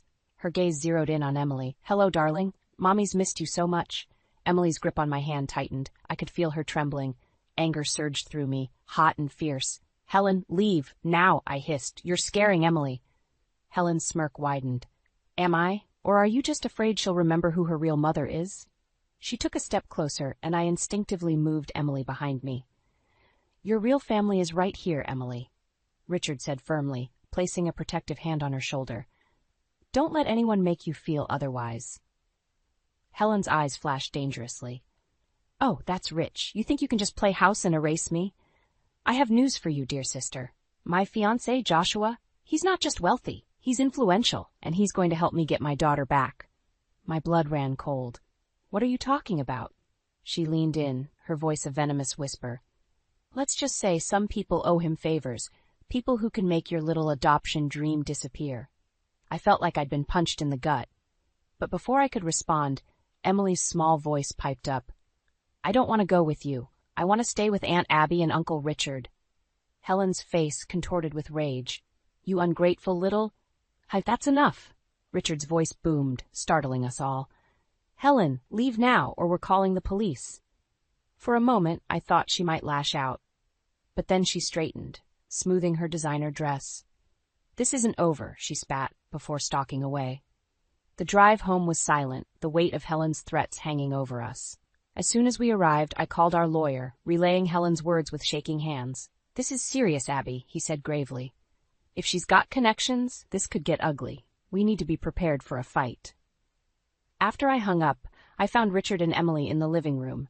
Emily was curled up on Richard's lap, her face buried in his chest. My heart ached at the sight. "Your real family is right here, Emily," Richard was saying softly. "We love you, and we're going to do everything we can to keep you safe." Emily looked up at me as I entered, her eyes brimming with tears. "I don't want to leave," she whispered. I knelt beside them, taking her small hands in mine. "Listen to me, sweetheart. No matter what happens, no matter what anyone says, you are our daughter. We will fight for you with everything we have." As I held my family close, I knew we were at a crossroads. Helen's threats weren't empty. She had resources and determination on her side, but so did we, and we had something she didn't: genuine love for Emily. In that moment, I made a decision. We wouldn't just defend, we would fight back. Helen had underestimated us for the last time. Whatever it took, whatever sacrifices we had to make, we would keep our family together. The battle for Emily's future was about to begin in earnest, and I was ready for war. The doorbell rang, its cheerful chime a stark contrast to the dread that filled my stomach. I knew who it was before I even opened the door. Helen stood there, immaculate as always, with a man I assumed was Joshua by her side. Her smile was saccharine sweet, but her eyes were cold. "Hello, sister dear," she purred. "Aren't you going to invite us in?"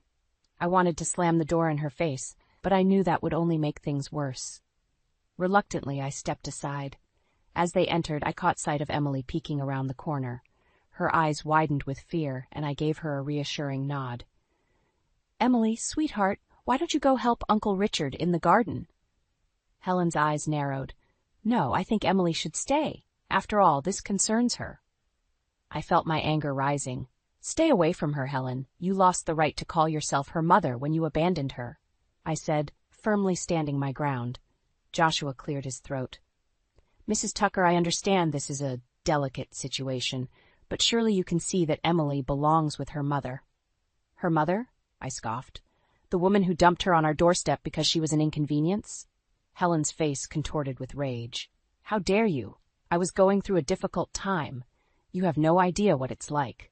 No, Helen, you have no idea, I interrupted, my voice shaking with emotion. You have no idea what it's like to love a child so much, you'd sacrifice everything for them. To stay up all night when they're sick, to celebrate every tiny victory, to... Enough, Helen shrieked. She turned to Joshua, her voice suddenly syrupy. Darling, show her the papers. Joshua pulled out an envelope, his expression uncomfortable. Mrs. Tucker, we've filed for custody of Emily. Given that Helen is her biological mother, and considering our resources, we're confident the court will rule in our favor. The world seemed to tilt on its axis. I grabbed the back of a chair to steady myself. You can't do this, I whispered. Helen's triumphant smile made my blood boil. Oh, but we can, and we will. Emily is coming home with us, where she belongs. Just then, a small voice spoke up. No. We all turned to see Emily standing in the doorway, her little fists clenched at her sides. I don't want to go with you. I want to stay here with Aunt Abby and Uncle Richard. Helen's face softened, but there was a dangerous glint in her eye. Sweetie, don't you miss Mommy? We can be a family again with a new daddy who can give you everything you want. Emily shook her head vehemently. You're not my mommy anymore. Aunt Abby and Uncle Richard are my parents now. They love me. Helen's mask slipped, revealing the fury beneath. She lunged forward, grabbing Emily's arm. You ungrateful little brat, after everything I've done for you. I moved without thinking, shoving Helen away from Emily with all my might. Don't you dare touch her. Helen stumbled back, shock written across her face. For a moment, the room was silent, except for Emily's quiet sobs. Then Joshua spoke, his voice tight. I think we should leave now, Helen.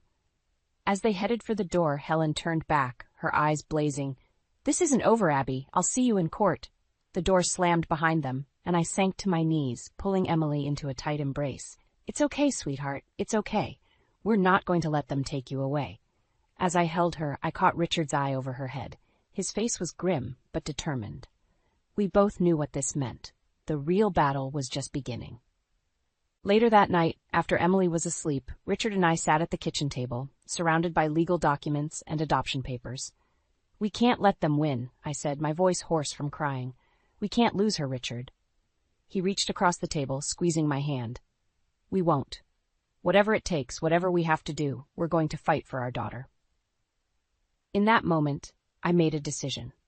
We wouldn't just defend ourselves in court. We would go on the offensive. It was time to dig up every skeleton in Helen's closet, to expose every lie, every manipulation. The war for Emily's future had begun, and I was ready to fight with everything I had. The courthouse loomed before us, its imposing facade a stark reminder of what was at stake. I gripped Richard's hand tightly as we ascended the steps, Emily between us. Today was the day we'd been dreading and preparing for months. As we entered the courtroom, I saw Helen and Joshua already seated, looking smug and confident.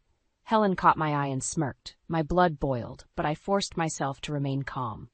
We had a plan. Our lawyer, Sarah, approached us. Remember, she whispered, stick to the facts. We've got this. The judge entered, and the proceedings began. Helen's lawyer painted a picture of a loving mother who had made a mistake in a moment of weakness, now desperate to reunite with her daughter. It took every ounce of self-control not to scoff audibly. Then it was our turn. Sarah called our first witness, Dr. Patel, Emily's longtime physician. Dr. Patel, can you describe Emily's health when she was in Helen's care? Sarah asked. Dr. Patel's face grew grim. Emily was severely undernourished and showed signs of medical neglect. Her condition has improved dramatically since living with the Tuckers. Helen's lawyer objected, but the judge overruled. I saw Helen shift uncomfortably in her seat. Next came Emily's teacher, who testified about her academic progress and emotional growth. Emily has blossomed in the Tuckers' care, she said. She's confident, happy, and thriving. As the testimony continued, I felt a glimmer of hope. But then Helen's lawyer called his star witness, my mother, Dolores. My heart sank as she took the stand, avoiding my gaze. Helen's lawyer began his questioning, clearly expecting her to support Helen's case. Mrs. Johnson, in your opinion, who is better suited to raise Emily? There was a long pause. I held my breath, bracing for the worst. But then my mother straightened her shoulders and looked directly at me. "My daughter Abby," she said firmly. "I was blind for too long to Helen's manipulations, but I've seen how Abby and Richard have loved and cared for Emily. They are her true parents." A gasp rippled through the courtroom. Helen's face contorted with rage. I felt tears prick my eyes as my mother finally chose to stand by me. But Helen wasn't done. As the judge called a recess, she cornered me in the hallway, her eyes wild. "You think you've won?" she hissed. "I still have one card left to play. Tell them you're withdrawing your petition, or I'll reveal every dirty secret about our family, including that little incident from your teenage years. You remember, don't you? It would be such a shame if Emily found out her perfect Aunt Abby was once." "Enough." I cut her off, my voice ringing through the hallway. Several heads turned our way. "You will never hurt Emily again. We're done being your puppets," I declared, feeling a sense of liberation wash over me. Helen's eyes widened in shock, then narrowed dangerously. "You'll regret this," she spat before storming off. As we re-entered the courtroom, my hands shook. What if Helen followed through on her threat? What if it swayed the judge? What if... Richard squeezed my hand. "Whatever happens," he whispered, "we face it together." The judge cleared his throat. "Having reviewed all the evidence and testimony, I'm ready to make my ruling." Time seemed to stand still. Emily pressed close to my side, her small hand in mine. I could hear my heart pounding in my ears. "In the matter of custody for Emily Walker," the judge began, "I find in favor of..." Suddenly, the courtroom doors burst open. Joshua strode in, his face a mask of fury. "Your Honor," he called out, "I have new evidence that changes everything." The judge frowned. "Mr. Walker, this is highly irregular," but Joshua was already approaching the bench, a thick folder in his hands. "You need to see this before you make your decision," he insisted. As the judge began reviewing the documents, I felt the ground shift beneath my feet. What could Joshua have discovered? Had Helen's final threat come to pass? I looked at Emily's frightened face, then at Richard's determined one. Whatever was in that folder, whatever came next, I knew one thing for certain. I would never stop fighting for our family. The courtroom fell into a tense silence as the judge pored over the documents Joshua had presented. My heart raced and I clutched Emily's hand tightly. Richard's arm around my shoulders was the only thing keeping me from crumbling under the weight of uncertainty. Finally, the judge looked up, his expression unreadable. "Mr. Walker, these allegations are serious. If true, they could significantly impact this case." Helen's triumphant smirk made my blood run cold. What could possibly be in those papers? The judge turned to our lawyer. "Counsel, are you aware of the contents of these documents?" Sarah shook her head, looking as bewildered as I felt. "No, Your Honor. We request time to review and respond to this new evidence." "Granted," the judge nodded. "We'll reconvene tomorrow morning. Court is adjourned." As we left the courtroom, Helen sidled up to me, her voice a venomous whisper. "I told you I'd make you regret this, Abby. By tomorrow, everyone will know the truth about you and your perfect little family." Before I could respond, Richard pulled me away. "Don't engage," he murmured. "We need to focus on what's in those papers." Back at our lawyer's office, Sarah spread the documents across her desk. As I read through them, my heart sank. There were old medical records, police reports, and even school incident reports, all painting a picture of a troubled, unstable teenager. Me. "Helen's dug up every mistake I ever made," I whispered, horrified. "My rebellious phase, the time I got caught shoplifting, even my brief stint in therapy after Dad died. She's twisting it all to make me look unfit to raise Emily." Richard's face was grim. "But that was years ago. You were a kid dealing with trauma. Surely the judge will see that?" Sarah sighed. "It's not that simple. Helen's lawyer will argue that these incidents show a pattern of instability. We need to counter this narrative, and fast." As we strategized late into the night, my phone buzzed with a text from an unknown number. My blood ran cold as I read it. "I know what really happened the night your father died. Withdraw your petition, or I'll tell everyone." I stared at the screen, my hands shaking. That night had been a blur of grief and confusion. I'd always blamed myself for not being there when Dad had his heart attack, but how could anyone else know about that? "Abby?" Richard's concerned voice broke through my panic. "What is it?" I showed him the text, watching his face darken. "This is blackmail," he growled. We need to tell Sarah. But as our lawyer read the message, a new fear gripped me. What if fighting this only made things worse? What if dragging all this up hurt Emily? Maybe. I whispered, hating myself for even thinking it. Maybe we should withdraw, for Emily's sake. Richard's eyes widened in disbelief. Abby, no, we can't let Helen win like this.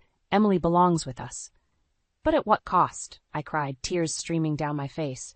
I can't bear the thought of her learning all this, of her looking at me differently. Sarah leaned forward, her voice gentle but firm. Abby, listen to me. You've done nothing wrong. These are desperate tactics from someone who knows they're losing. We can fight this. As I wrestled with my doubts, my phone chimed again. This time, it was a video message from Emily, recorded by my mother. Her sweet voice filled the room. Aunt Abby, Uncle Richard, I love you. Please don't let them take me away.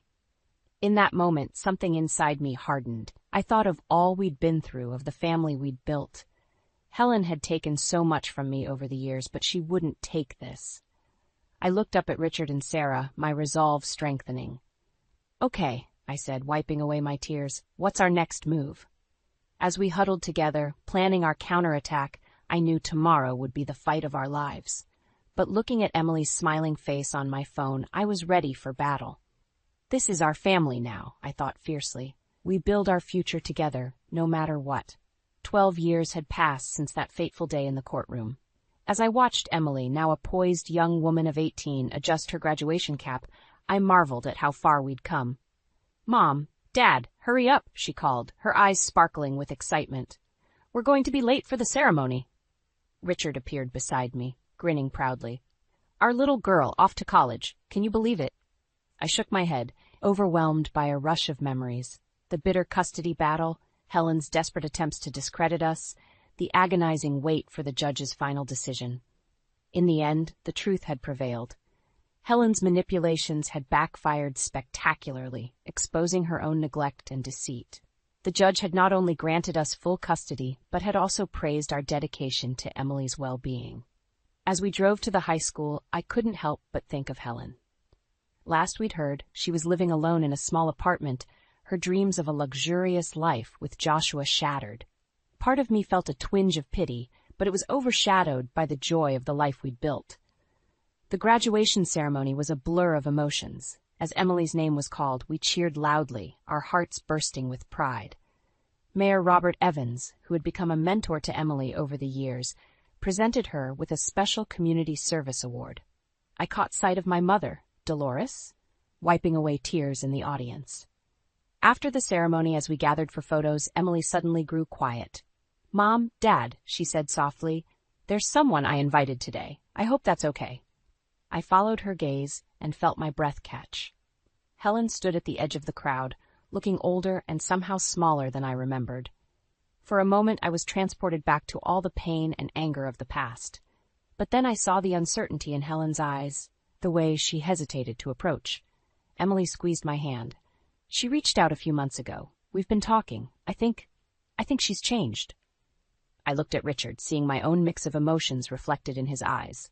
Then I nodded, making a decision. Go on, I told Emily. Invite her over.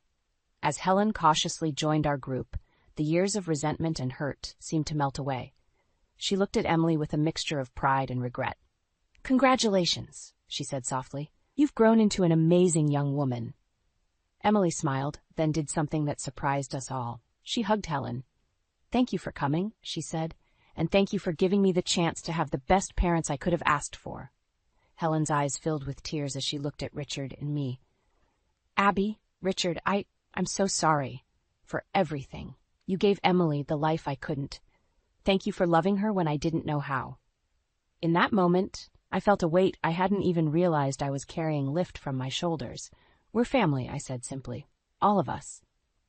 As we posed for a photo, Emily in the center, flanked by Richard and me, with Helen and my mother on either side, I marveled at the journey that had brought us here. The struggles, the tears, the triumphs, all of it had led to this moment of healing and hope. Later that night, as we sat around the dinner table sharing memories and laughter, Emily raised her glass. We're ready for anything now, she said, her voice filled with newfound confidence. Together, nothing can break us. I looked around at the faces of my family, Richard, my rock, Emily, our precious daughter, my mother, finally free from Helen's manipulations, and even Helen, tentatively finding her place in our lives again. I thought of all we'd overcome, of the love that had carried us through the darkest times. To family, I said, raising my own glass, to new beginnings and unbreakable bonds. As our glasses clinked together, I knew that whatever challenges the future held, we would face them as we always had, together, stronger for the trials we'd endured, and filled with love for the family we'd fought so hard to build. I stepped back, admiring the vibrant array of flowers I'd just planted. The secret garden, tucked away in a corner of Brad's family estate, was finally coming to life. Sunlight dappled through the leaves, casting a warm glow on the freshly turned soil. "Amy, where are you?" Brad's voice echoed across the grounds. I wiped my hands on my jeans and called back, "Over here, honey, in the garden." Brad appeared around the corner, his face breaking into a wide smile as he took in the scene. "Wow, you've been busy. It looks amazing." "Thanks," I said, unable to keep the pride from my voice. "I think your mother will love it." Brad's smile faltered for a moment, but he quickly recovered. "I'm sure she will. Listen, I need to talk to you about something." I felt a flutter of nervousness in my stomach. "Is everything okay?" He ran a hand through his hair, a telltale sign he was stressed. "I just got a call from the office. They need me to fly out to Shanghai tomorrow for an important meeting." "Tomorrow," I echoed, my heart sinking. "But what about?" I know," he said, pulling me into a hug. "I'm sorry, Amy. I tried to get out of it, but this deal could make or break the company." I pulled back, searching his face. "How long will you be gone?" 2 weeks, maybe 3. He hesitated, then added, "I was thinking, maybe you could stay here with my mother while I'm away?" I froze. Emily and I had never quite clicked, despite my best efforts. The thought of spending weeks alone with her made my stomach churn. "I don't know, Brad. Maybe I could just stay at our place?" "Please, Amy," he pleaded. "Mom's been lonely since Dad passed, and I'd feel better knowing you're not alone, especially with the baby on the way." At the mention of the baby, my hand instinctively went to my still flat stomach. We'd only found out a week ago, and the news still felt surreal. "All right," I conceded. "I'll stay." Brad's face lit up. "Thank you, sweetheart. I promise it'll be fine. Mom will be thrilled to have you here." As if on cue, Emily's voice rang out from the house. "Bradley? Are you out there?" "Speaking of Mom," Brad muttered. "We're in the garden, Mother," he called back. Emily appeared moments later, immaculately dressed as always. Her eyes swept over the garden, then landed on me, still covered in dirt. "Oh, Amy, dear, you look a fright. Why don't you go clean up? I need to speak with Bradley about his trip." I opened my mouth to protest, but Brad squeezed my hand. "Go on, honey. I'll fill Mom in on everything." Reluctantly, I headed towards the house. As I reached the door, I glanced back. Emily was gesturing animatedly, her voice low but intense. Brad's shoulders were hunched, his head bowed. A chill ran down my spine. Something told me the next few weeks were going to be far from fine. Inside, I washed my hands and splashed water on my face, trying to shake off the uneasy feeling. When I looked up, Emily was standing in the doorway, her expression unreadable. "So," she said, her voice dripping with false sweetness, "it seems we'll be roommates for a while." I forced a smile. "Looks that way." Emily's eyes narrowed. "I do hope you'll be able to keep up with the house while you're here. It's quite a bit larger than that little apartment you and Bradley insist on living in." "I'm sure I'll manage," I replied, gritting my teeth. "Oh, and Amy," Emily added as she turned to leave, "do try to dress more appropriately while you're here. We wouldn't want the neighbors to think we've hired new help." With that, she swept out of the room, leaving me stunned and fighting back tears. As I heard Brad's car start up outside, panic gripped me. What had I gotten myself into? The first week without Brad was even worse than I'd imagined. Emily's true colors emerged like a poisonous bloom, her words dripping with venom at every turn. I was in the kitchen, battling morning sickness while trying to prepare lunch, when Emily sauntered in. "Oh, Amy dear, you're not using the good china, are you? I'm not sure your delicate touch is quite up to handling such precious heirlooms." I gripped the counter, willing my stomach to settle. "I thought we could use them since your bridge club is coming over." Emily's laugh was like nails on a chalkboard. "Darling, my friends are used to a certain standard. Perhaps it's best if you let me handle the entertaining. Why don't you go tend to that little patch of weeds you call a garden? I bit my tongue, reminding myself that this was temporary. Of course, Emily. Whatever you think is best. As I headed outside, I heard her mutter, "At least out there she can't embarrass us all." The garden became my sanctuary, the only place I could escape Emily's constant criticism. But even there, I wasn't safe for long. One afternoon, as I was pruning the roses, Emily's shrill voice cut through the air. "Amy, come here this instant!" I found her in the living room, face flushed with anger, holding a framed photo. "What is the meaning of this?" she demanded. My heart sank as I recognized the picture, Brad and me on our wedding day, beaming with joy. I'd placed it on the mantel that morning, hoping to add a personal touch to the cold, impersonal room. I thought it would be nice, too. "Nice?" Emily interrupted. "You thought it would be nice to plaster your common little face all over my home? This is the Hartley estate, not some trashy little apartment in the city." I felt tears pricking at my eyes. "I'm sorry, I didn't mean to upset you. I'll take it down." Emily thrust the frame into my hands. "See that you do, and while you're at it, perhaps you could make yourself useful and dust in here. The maids have been slacking lately." As I turned to leave, she added, "Oh, and Amy, do try to watch your figure. I'd hate for Bradley to come home to find he's married a whale." That night, I sobbed into my pillow, one hand resting protectively over my stomach. I desperately wanted to call Brad, to beg him to come home, but I couldn't bring myself to do it. His business deal was too important, and I didn't want to be the needy, clingy wife Emily clearly thought I was. The next morning, I woke to the sound of voices downstairs. Curious, I crept to the top of the stairs, listening. "Don't know what Bradley was thinking, marrying that girl," Emily was saying. "She's completely out of her depth here. No breeding, no class." "Now, Emily," a man's voice replied, "surely she can't be that bad. Bradley's always had good judgment." "Good judgment?" Emily scoffed. The boy was clearly thinking with something other than his brain. "Mark my words, George, she's after the Hartley fortune. Why else would a nobody like her set her sights on my son?" I stumbled back, feeling as if I'd been slapped. Is that really what Emily thought of me? What she was telling people about me? Suddenly, a wave of nausea hit me. I rushed to the bathroom, barely making it in time. As I knelt on the cold tile floor, tears streaming down my face, I made a decision. I couldn't let Emily's cruelty continue unchecked. For the sake of my baby and my own sanity, I had to fight back. With shaking hands, I reached for my phone and opened the voice recorder app. From now on, I'd document every nasty comment, every veiled insult. Emily Hartley might think she held all the power, but I was done being a victim. "Let the games begin," I thought grimly. "You have no idea who you're messing with, Emily." I woke up to the sound of Emily's shrill voice echoing through the house. "Amy, where are you? These floors won't scrub themselves." Groaning, I rolled out of bed, my stomach churning with morning sickness. I'd barely slept, spending most of the night hunched over the toilet. But Emily didn't care about that. All she cared about was her precious estate. "Coming, Emily," I called weakly, fumbling for my phone. I hit record before heading downstairs. Emily stood in the foyer, arms crossed. "There you are.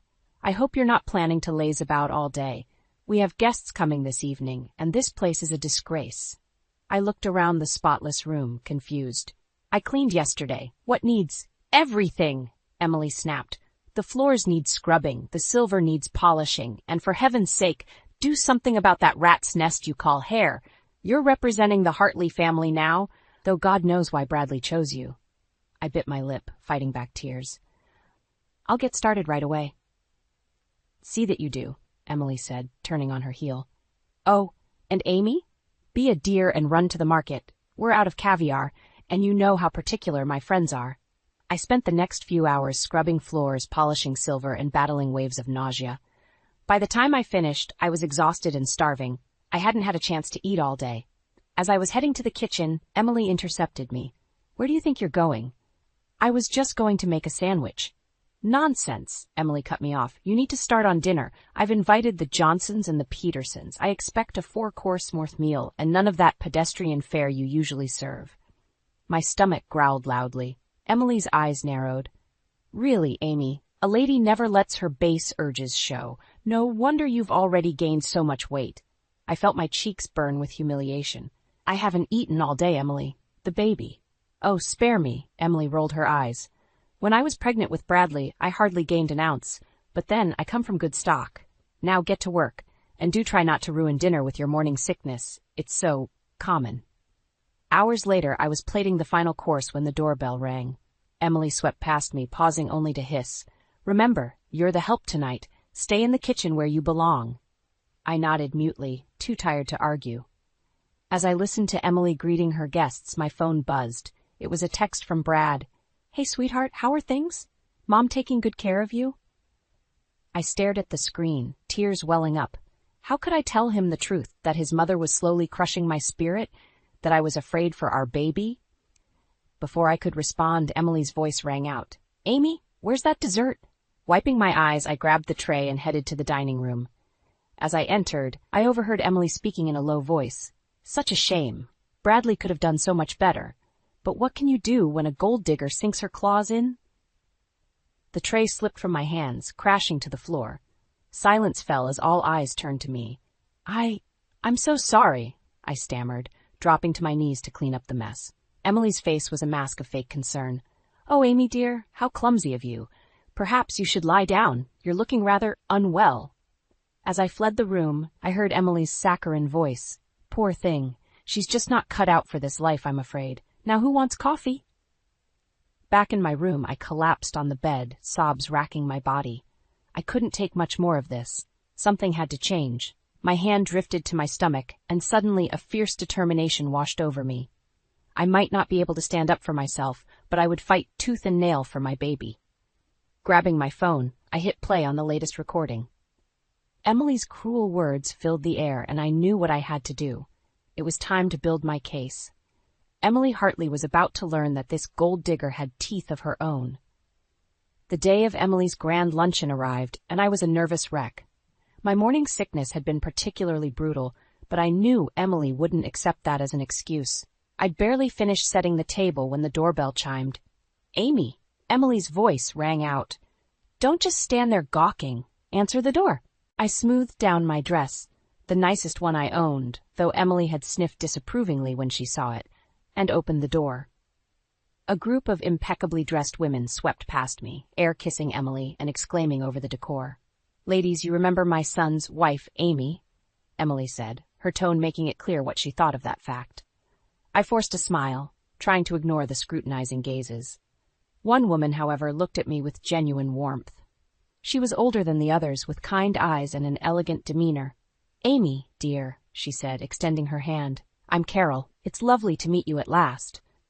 Before I could respond, Emily cut in. "Amy, why don't you check on lunch? We wouldn't want anything to go wrong, would we?" I retreated to the kitchen, my cheeks burning.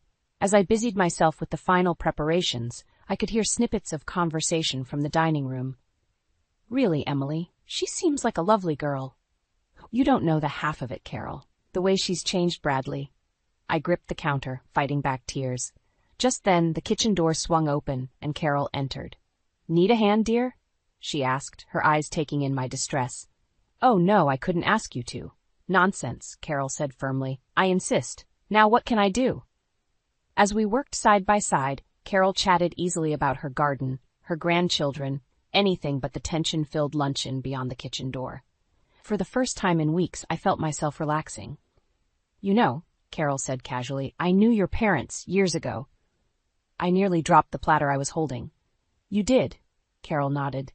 "Lovely people. Your mother had quite the green thumb, if I recall correctly." Before I could ask more, Emily's voice cut through our conversation. "Amy, where is that salad?" Lunch was a minefield of backhanded compliments and thinly veiled insults, all delivered with Emily's saccharine smile. I focused on my plate, trying to keep my composure. "Amy," one of the women simpered, "Emily tells us you're expecting. How quaint." I opened my mouth to respond, but Emily jumped in. "Yes, it was quite a surprise. We're all hoping the child takes after the Hartley side, of course." The table tittered with laughter, and I felt my face flame.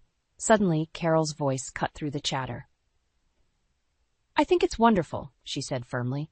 "The world needs more children raised with love and kindness. I'm sure Amy and Bradley will be wonderful parents." A hush fell over the table. Emily's smile became brittle. Well, we can only hope. As the afternoon wore on, I found myself gravitating towards Carol. There was something about her, a quiet strength, a hint of sadness in her eyes that drew me in. But every time we started talking, Emily would swoop in, steering Carol away. Finally, as the guests were leaving, Carol managed to pull me aside. "Amy, dear, I want you to have my number. If you ever need anything at all, please call me." I clutched the card she pressed into my hand, a lifeline in this sea of hostility. "Thank you, Carol." "Amy," Emily's sharp voice cut me off. "Stop bothering, Carol, and come say goodbye to our guests." As I watched Carol drive away, I felt a mix of hope and confusion. Why had she been so kind? And why did I sense a hint of disappointment when she looked at me? Later that night, as I lay in bed, my phone buzzed with a text from Brad. "Great news. Closing the deal early. Be home in a week."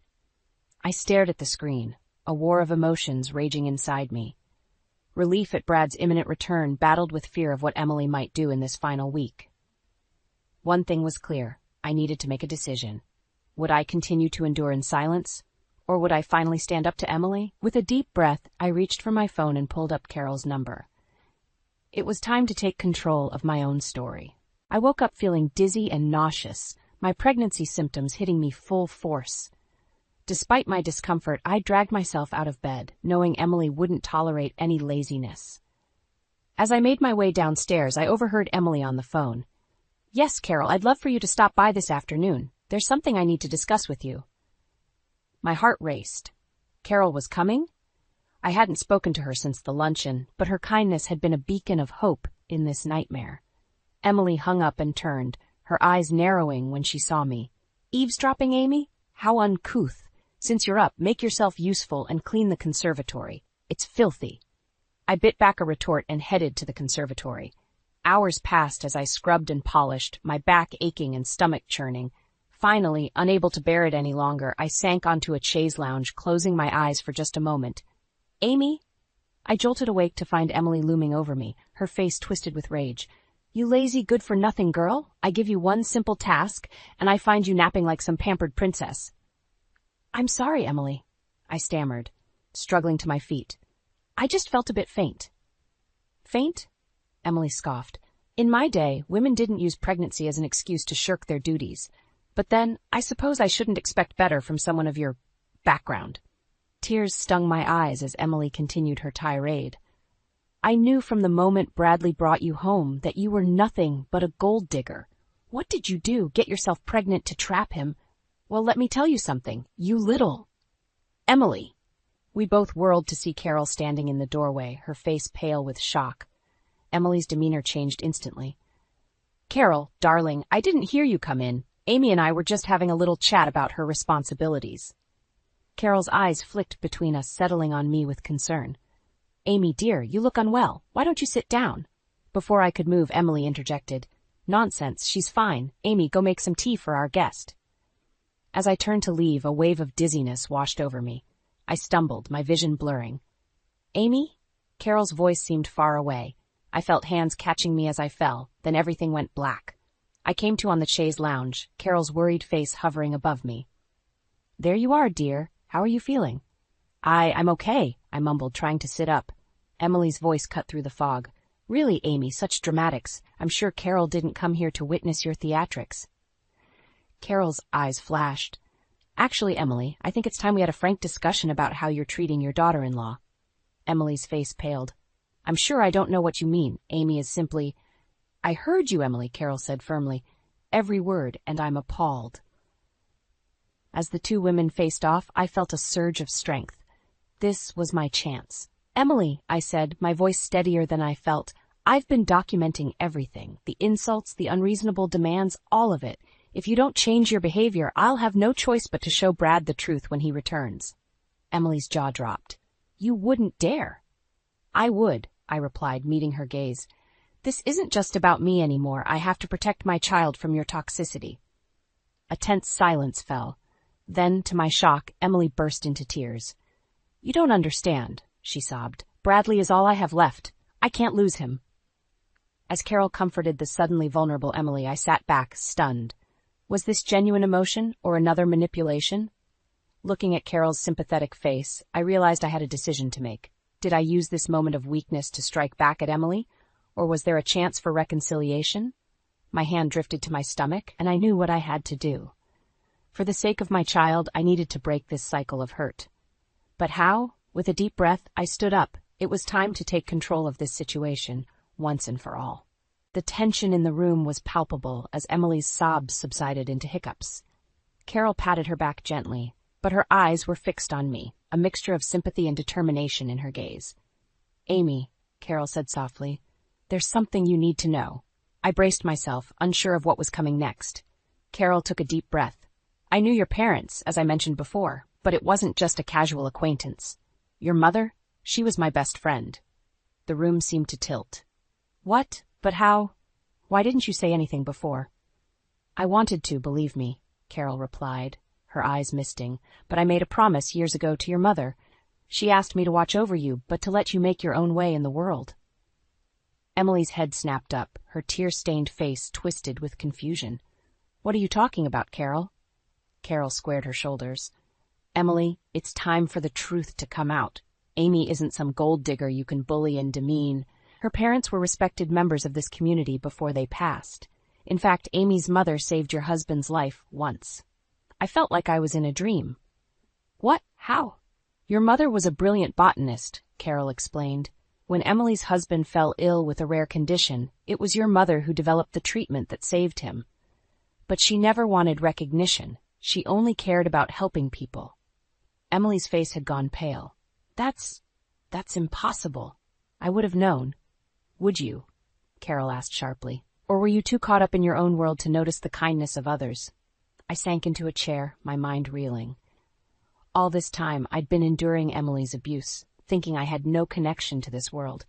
But my parents had been a part of it all along. Suddenly, Emily lunged for her phone. "I need to call Bradley. This can't be true. He needs to come home now." Without thinking, I grabbed Emily's wrist.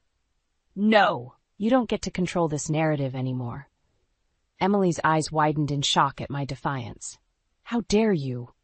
"No, how dare you?" I shot back, my voice trembling with anger and newfound strength. "You've tormented me for weeks, made me feel worthless and small, but I'm done being your punching bag." I pulled out my phone, my finger hovering over the voice memo app. "I have everything recorded, Emily.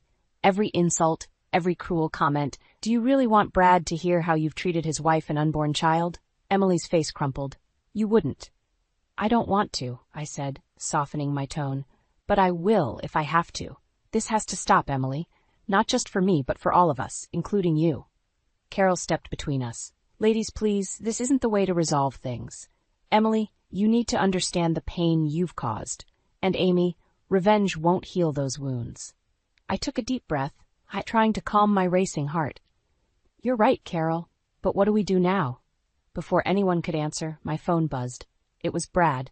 "Hey, sweetheart. Surprise. I'm at the airport. Be home in an hour. Can't wait to see you and Mom." The blood drained from my face. Brad was coming home. Now. And he had no idea about the war that had been raging in his absence. Emily and I locked eyes, a moment of understanding passing between us. We had less than an hour to decide how this story would end.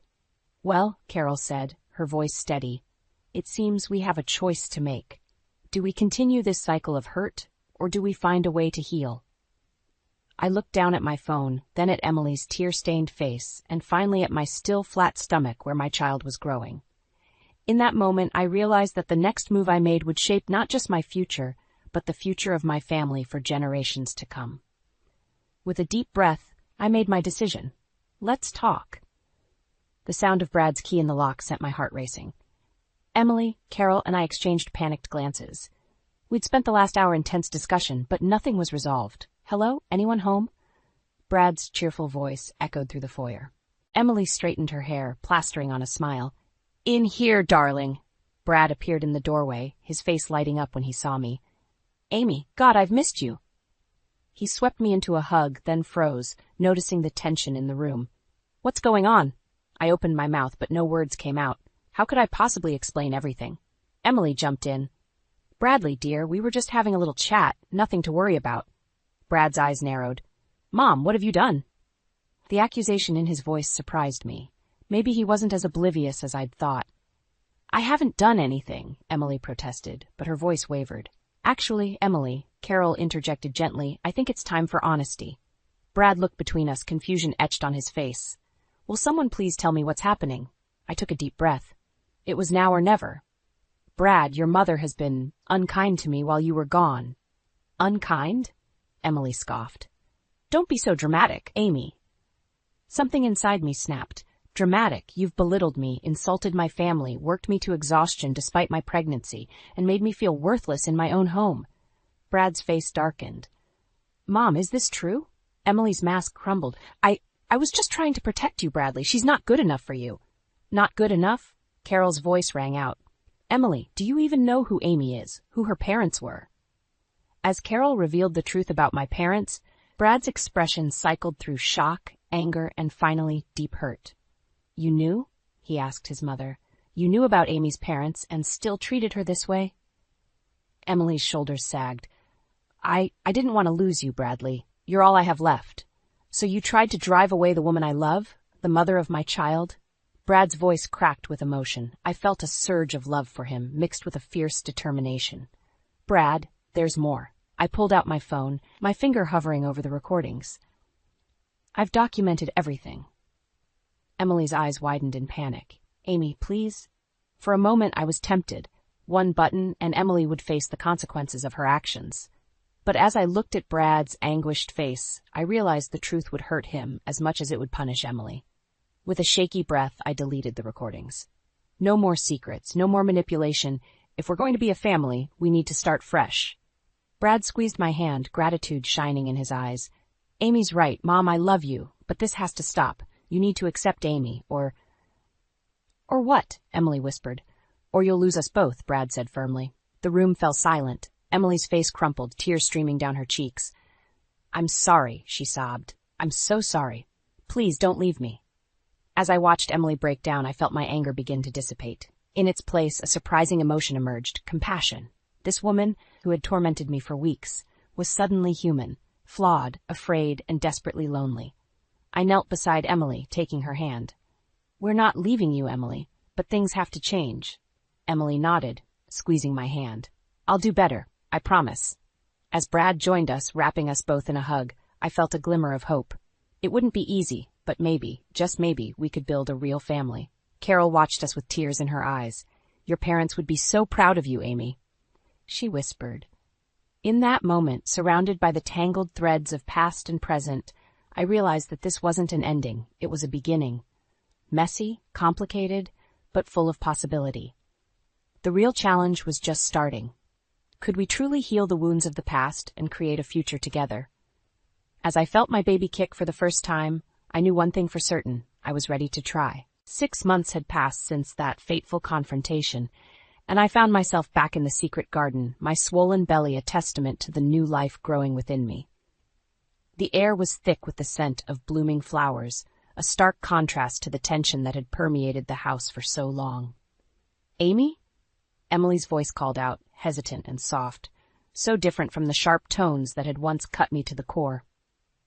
I turned to see her approaching, a tray of lemonade in her hands. I thought you might be thirsty, she said, offering me a glass. As I took it, our eyes met. The past months hadn't been easy. There had been arguments, tears, and moments when I thought we'd never move past the hurt, but slowly, painfully, we'd begun to rebuild.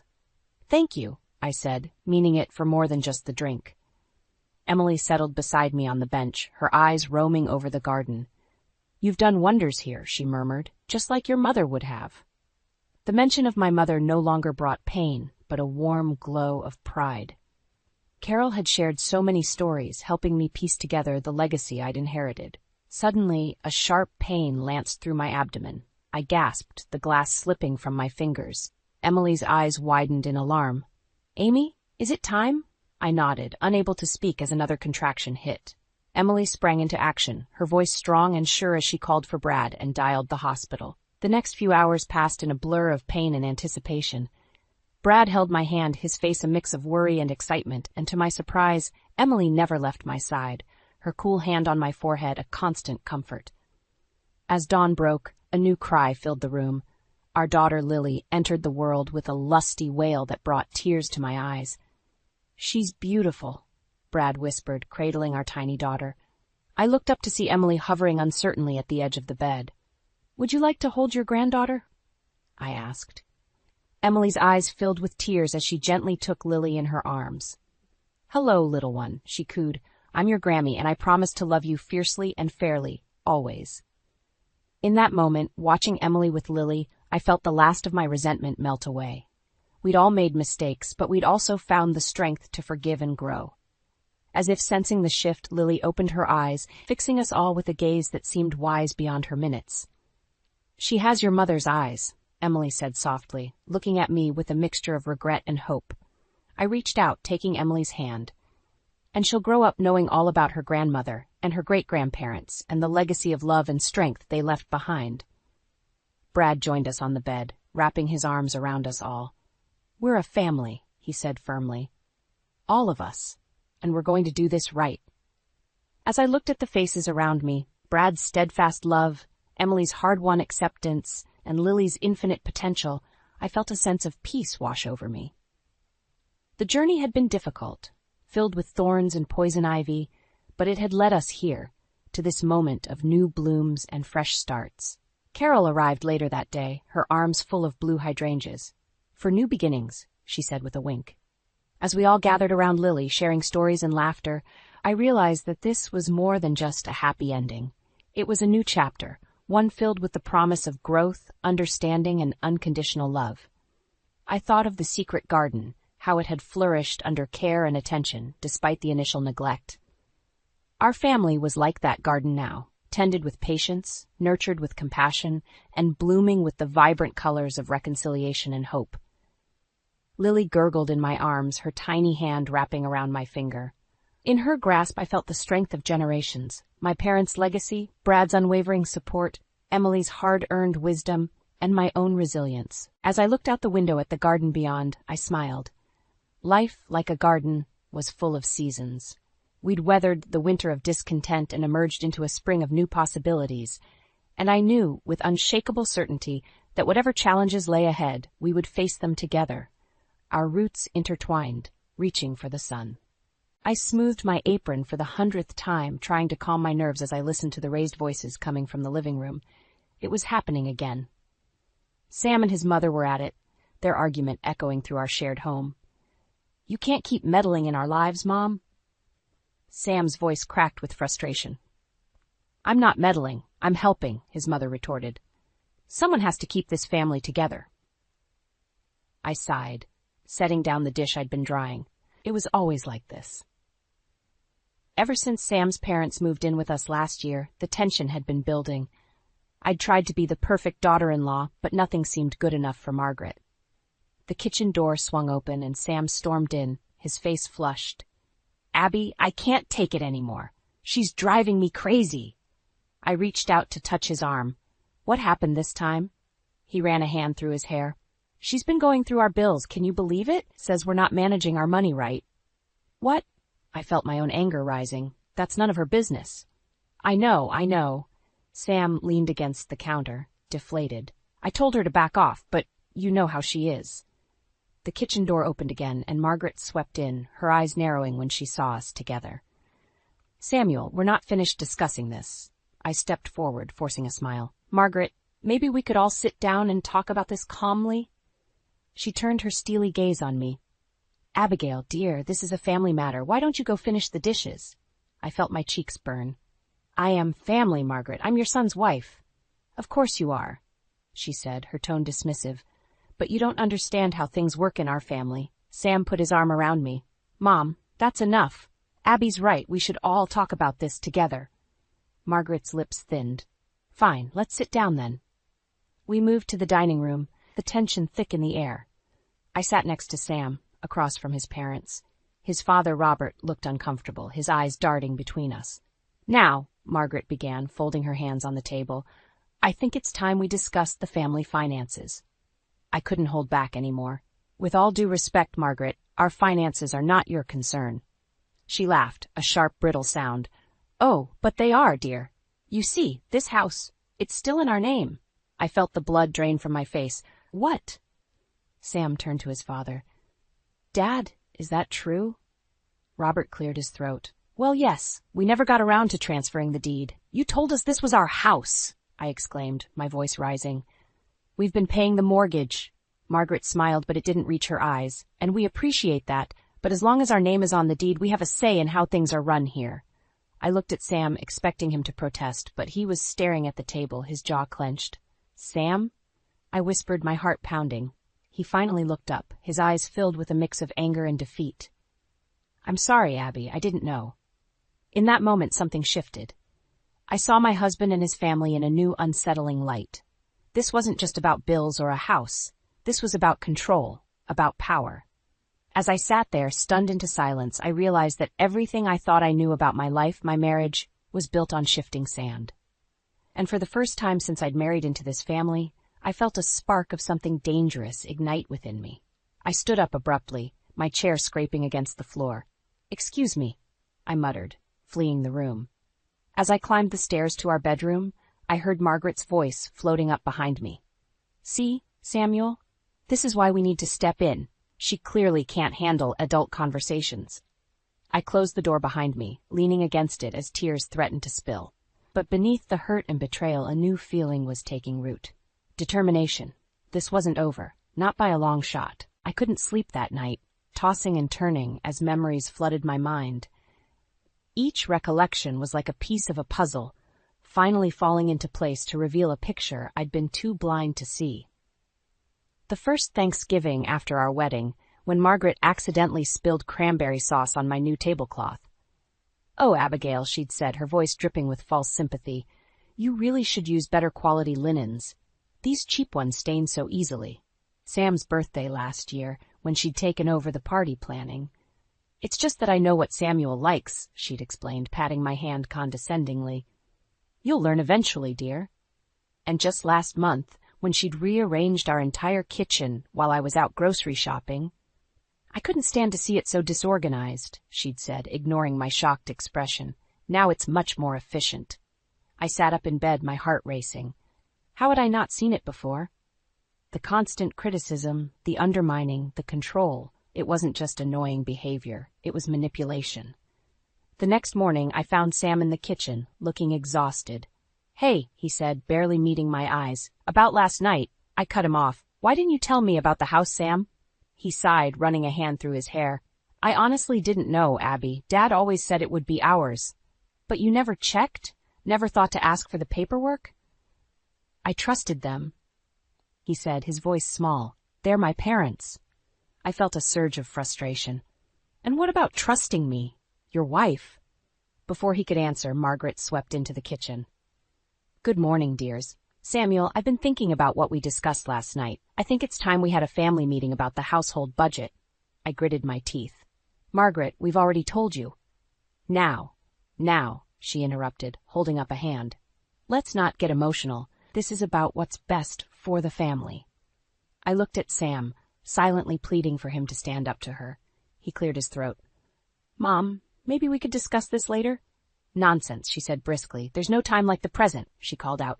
Come down here, please. We're having a family meeting. As Robert shuffled in, looking uncomfortable, I felt something inside me snap. No, I said firmly. We're not having a family meeting. Not now, not ever. Margaret's eyes widened in shock. I beg your pardon? You heard me, I continued, my voice growing stronger. This is our home, our life. You don't get to make decisions for us anymore. Abigail, she gasped, clutching her chest dramatically. How dare you speak to me like that? After everything we've done for you? I laughed bitterly. Done for me? You mean criticizing every decision I make? Undermining my role in this family? Making me feel like I don't belong in my own home? Sam stepped forward, his face pale. Abby, calm down. Let's not say things we'll regret. I turned to him, my eyes blazing. And you? When are you going to stand up to her, Sam? When are you going to choose our marriage over her control? The kitchen fell silent, the tension thick enough to cut with a knife. Margaret's face had turned an alarming shade of red, while Robert looked like he wanted to disappear into the floor. Sam opened his mouth to speak, but I held up a hand. No, I'm done talking. I'm done pretending everything is fine when it's not. Something has to change, and it has to change now. With that, I stormed out of the kitchen, my heart pounding. As I climbed the stairs, I heard Margaret's shrill voice behind me. "Samuel, are you going to let her speak to me like that? To us? Your family?" I paused at the top of the stairs, waiting for Sam's response. The silence stretched on, broken only by the sound of my own ragged breathing. Finally, I heard his voice, quiet but clear. "Mom, I think Abby's right. We need to talk about some changes." As I closed the bedroom door behind me, I felt a mix of emotions swirling inside me. Anger, fear, but also a glimmer of hope. The battle lines had been drawn. Now it was time to fight for my marriage, my home, and my self-respect. Little did I know this was just the beginning of a war that would change everything. I needed to get out of the house. The tension was suffocating, and I could feel Margaret's disapproving glare burning into my back every time I passed her. I grabbed my gardening gloves and headed for the backyard, hoping some fresh air would clear my head. As I knelt in the dirt, yanking out weeds with more force than necessary, I heard a familiar voice call out. "Abigail? Everything all right over there?" I looked up to see Ellen, my next-door neighbor, peering over the fence. Her kind face was creased with concern. "Oh, Ellen," I sighed, brushing the dirt from my hands. "I don't even know where to start." She opened the gate between our yards and came to sit beside me on the garden bench. "Well, honey, why don't you try the beginning?" The words tumbled out of me like a dam bursting. I told her everything. The revelation about the house, Margaret's constant interference, Sam's inability to stand up to his mother. By the time I finished, tears were streaming down my face. Ellen handed me a tissue from her pocket. "Oh, Abigail, I had no idea things were so bad." "I didn't either," I admitted, "or maybe I did and I just didn't want to see it." She patted my hand. "It's not your fault, dear. Some people are masters at manipulation. They can make you doubt your own mind." I nodded, feeling a wave of relief wash over me. Finally, someone understood. "The question is," Ellen continued, her voice gentle but firm, "what are you going to do about it?" I took a deep breath. I think we need to move out, start fresh, just Sam and me." Ellen's eyebrows shot up. "That's a big step. Have you talked to Sam about this?" Before I could answer, I heard the back door slam. Sam strode across the yard, his face tight with anger. "Abby, we need to talk. Now." I stood up, my heart racing. "Sam, what's wrong?" He glanced at Ellen, then back at me. "Inside, please." I followed him into the house, throwing an apologetic look at Ellen over my shoulder. As soon as the door closed behind us, Sam rounded on me. "What did you say to my mother?" he demanded. I blinked, taken aback. "What? I haven't said anything to her since this morning." "Well, she's upstairs crying her eyes out, saying you've turned the whole family against her." I felt a surge of anger. "Are you kidding me? After everything she's done, she's playing the victim?" Sam ran a hand through his hair, frustration etched on his face. "Look, I know things have been tense, but she's still my mother. You can't just—" "Can't what, Sam?" I interrupted. "Can't stand up for myself? Can't expect to be treated with respect in my own home?" "That's not what I meant," he backpedaled. "I just think we need to handle this delicately." I laughed bitterly. "Delicately? Like how she's been so delicate in tearing me down for years?" Sam's face softened. "Abby, please, let's just calm down and—" "No," I said firmly. "I'm done calming down. I'm done pretending everything is okay when it's not. We need to make a change, Sam, a big one." His eyes narrowed. "What are you saying?" I took a deep breath, steeling myself. "I'm saying we need to move out, find our own place, just the two of us." The color drained from Sam's face. "Move out, but this is our home, our family." "Your family," I corrected, "not mine. Never mine, according to your mother." Sam opened his mouth to respond, but was cut off by a shrill voice from upstairs. "Samuel, who are you talking to down there?" We both froze, staring at each other. In that moment, I saw something shift in Sam's eyes. A flicker of understanding, maybe even agreement. But before he could speak, Margaret appeared at the top of the stairs, her eyes red and puffy. "Oh," she said, her voice dripping with false surprise. "It's you, Abigail. I thought I heard voices." As she descended the stairs, I felt my resolve harden. This was it, the moment of truth. I looked at Sam, silently pleading with him to stand with me, to choose our marriage over his mother's manipulation. His gaze darted between me and Margaret, indecision written all over his face. And in that suspended moment, with the air thick with tension, I realized that everything— my marriage, my future, my sanity, hinged on what happened next. I couldn't sleep that night, my mind racing with the confrontation that was to come. As the first light of dawn crept through the curtains, I made my decision. It was time to talk to Sam, really talk to him, about our future. I found him in the kitchen, nursing a cup of coffee. His eyes were rimmed with dark circles, mirroring my own sleepless night. "Sam," I said, my voice steadier than I felt, "we need to talk about what happened yesterday." He nodded, gesturing for me to sit. "I know, Abby. I've been thinking about it all night." I took a deep breath. I meant what I said. "We need to move out, set some boundaries with your parents." Sam's grip tightened on his mug. "Abby, that's a big step. This is our home." "Is it?" I interrupted. "Because from where I'm standing, it feels like we're just guests in your parents' house. Guests who pay the mortgage, but still have no say." He flinched at my words. "That's not fair. They've done a lot for us." "And we're grateful," I said, trying to keep my voice level. "But Sam, can't you see how your mother's behavior is tearing us apart? We need our own space, our own life." Sam ran a hand through his hair, a gesture I recognized as a sign of his internal struggle. "I hear you, Abby. I do. But they're my family. I can't just abandon them." "And what about me?" I asked, my voice cracking. "Aren't I your family too?" The silence that followed was deafening.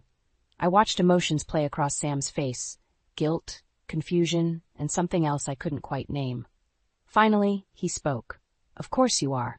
You're my wife. I love you."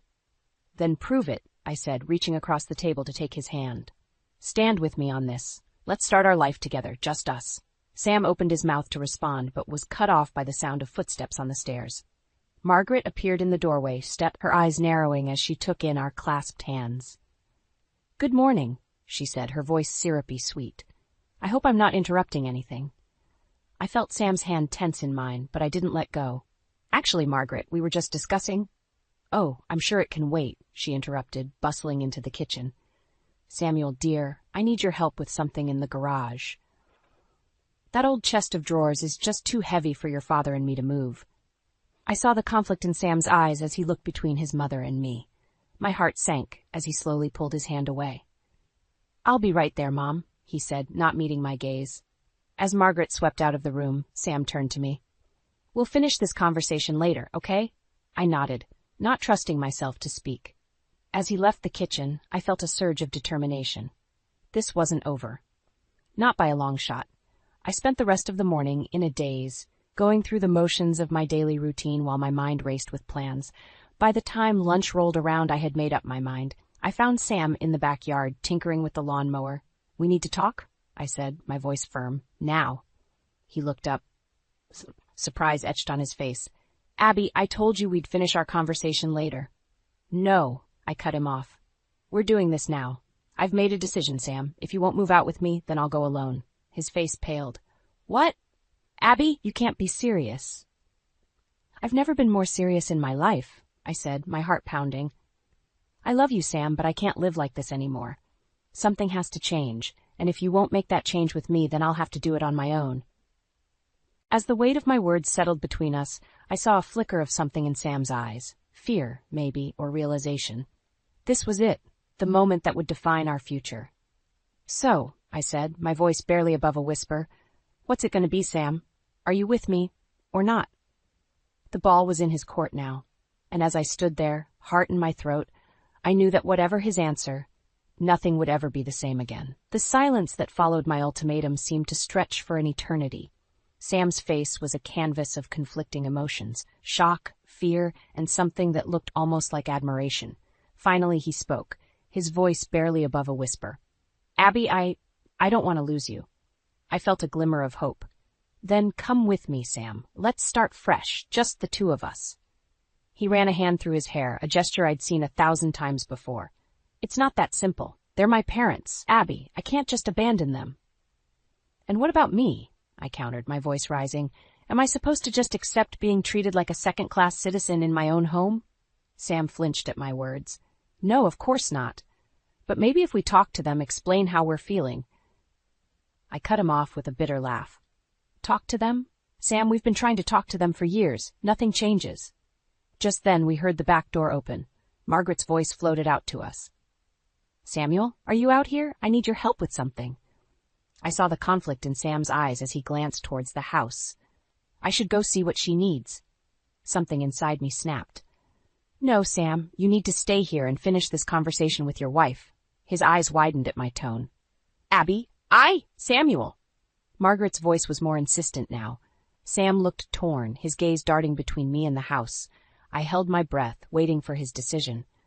To my surprise, he called out, Just a minute, Mom. I'm talking to Abby. I felt a surge of hope, but it was short-lived. Margaret appeared at the back door, her eyes narrowing as she took in the scene.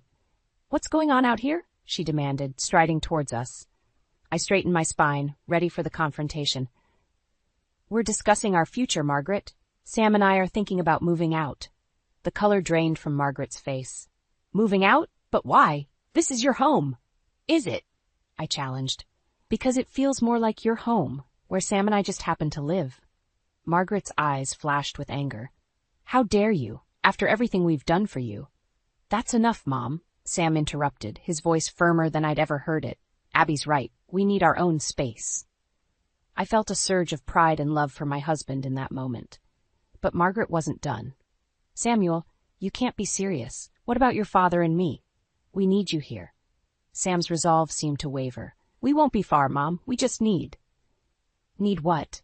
Margaret's voice was shrill now. To abandon your family? Is that what she's convinced you to do? I'd had enough. Stop it, Margaret. This isn't about abandoning anyone. It's about Sam and I having our own life. Margaret turned on me, her eyes blazing. You've poisoned my son against us. I knew from the day he brought you home that you'd try to tear this family apart. Mom, Sam's voice was sharp. That's enough. But Margaret was on a roll. If you leave this house, Samuel, don't bother coming back. You'll no longer be welcome here. The silence that followed was deafening. I looked at Sam, my heart pounding. This was it, the moment of truth. Sam's face was pale, his eyes wide with shock. He looked from his mother to me, indecision written all over his features. I took a deep breath, steeling myself for what I was about to say. Sam, I love you, but I can't live like this anymore. If you choose to stay, I'll understand, but I'm leaving, with or without you. The ball was in Sam's court now. As I stood there, heart in my throat, I knew that his next words would determine the course of our future. The tension in the air was palpable as Sam opened his mouth to speak. The tension in the room was suffocating as Sam's words hung in the air. We're moving out, he said, his voice firm but tinged with sadness. Abby and I need our own space. Margaret's face contorted with rage. How dare you, after everything we've done for you? I stepped forward, my heart pounding. This isn't about what you've done for us, Margaret. It's about what we need to do for our marriage. Sam's father, Robert, who had been silent until now, spoke up. Now let's all calm down and discuss this rationally. But Margaret was beyond reason. Rational? There's nothing rational about abandoning your family. This is all her doing. She pointed an accusing finger at me. I felt a surge of anger. Stop blaming me for everything, Margaret. Your son is capable of making his own decisions. Sam put a hand on my arm, his touch steadying me. Mom, this isn't Abby's fault. We've both decided this is what's best for us. Margaret's eyes filled with tears, but I could see the calculation behind them. Samuel, if you walk out that door, don't bother coming back. You'll no longer be welcome in this house. I watched Sam's face, my heart in my throat.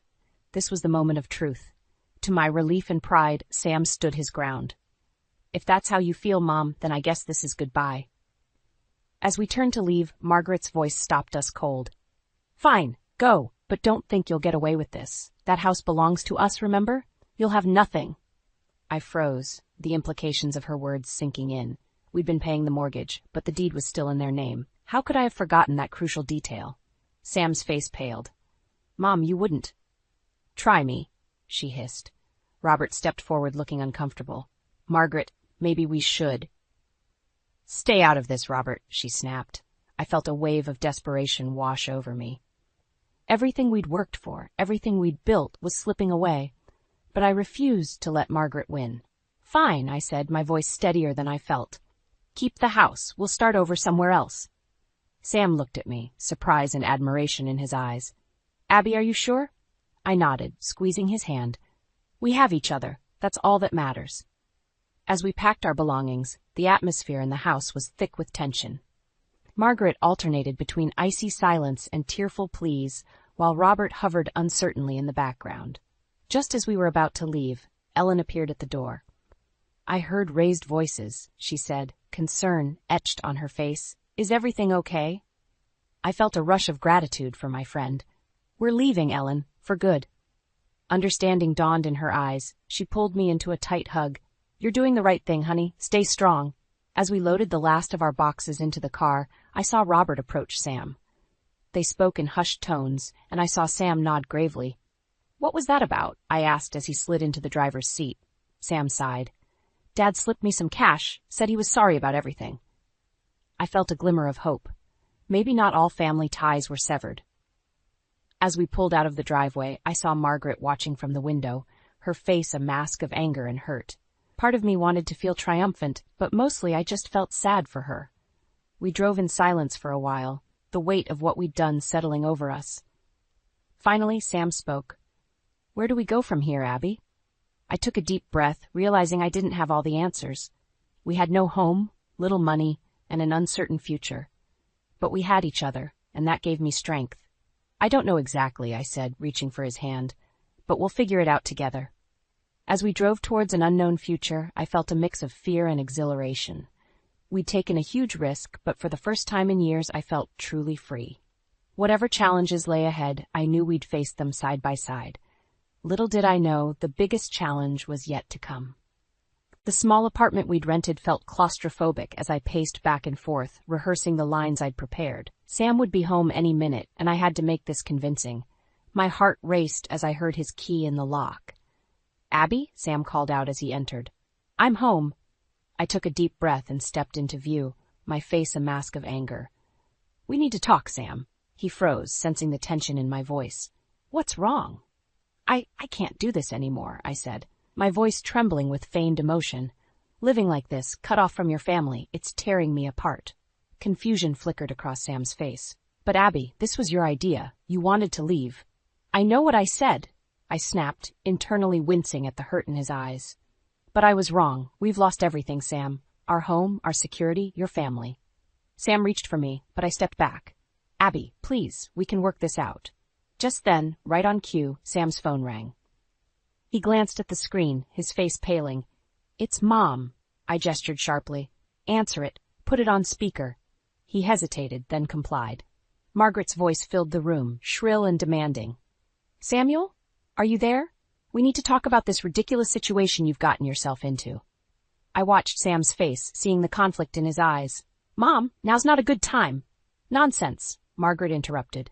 "It's time you came to your senses and came home. You've made your point. Now it's time to stop this foolishness and remember where your loyalties lie." I saw Sam's resolve wavering, and for a moment I feared I'd pushed too far. But then he straightened his shoulders. "Mom, I've told you. Abby and I made this decision together. We're not coming back." Margaret's voice turned cold. "Is that her talking, or you? Because the Samuel I raised would never turn his back on his family like this." I stepped closer to the phone, my heart pounding.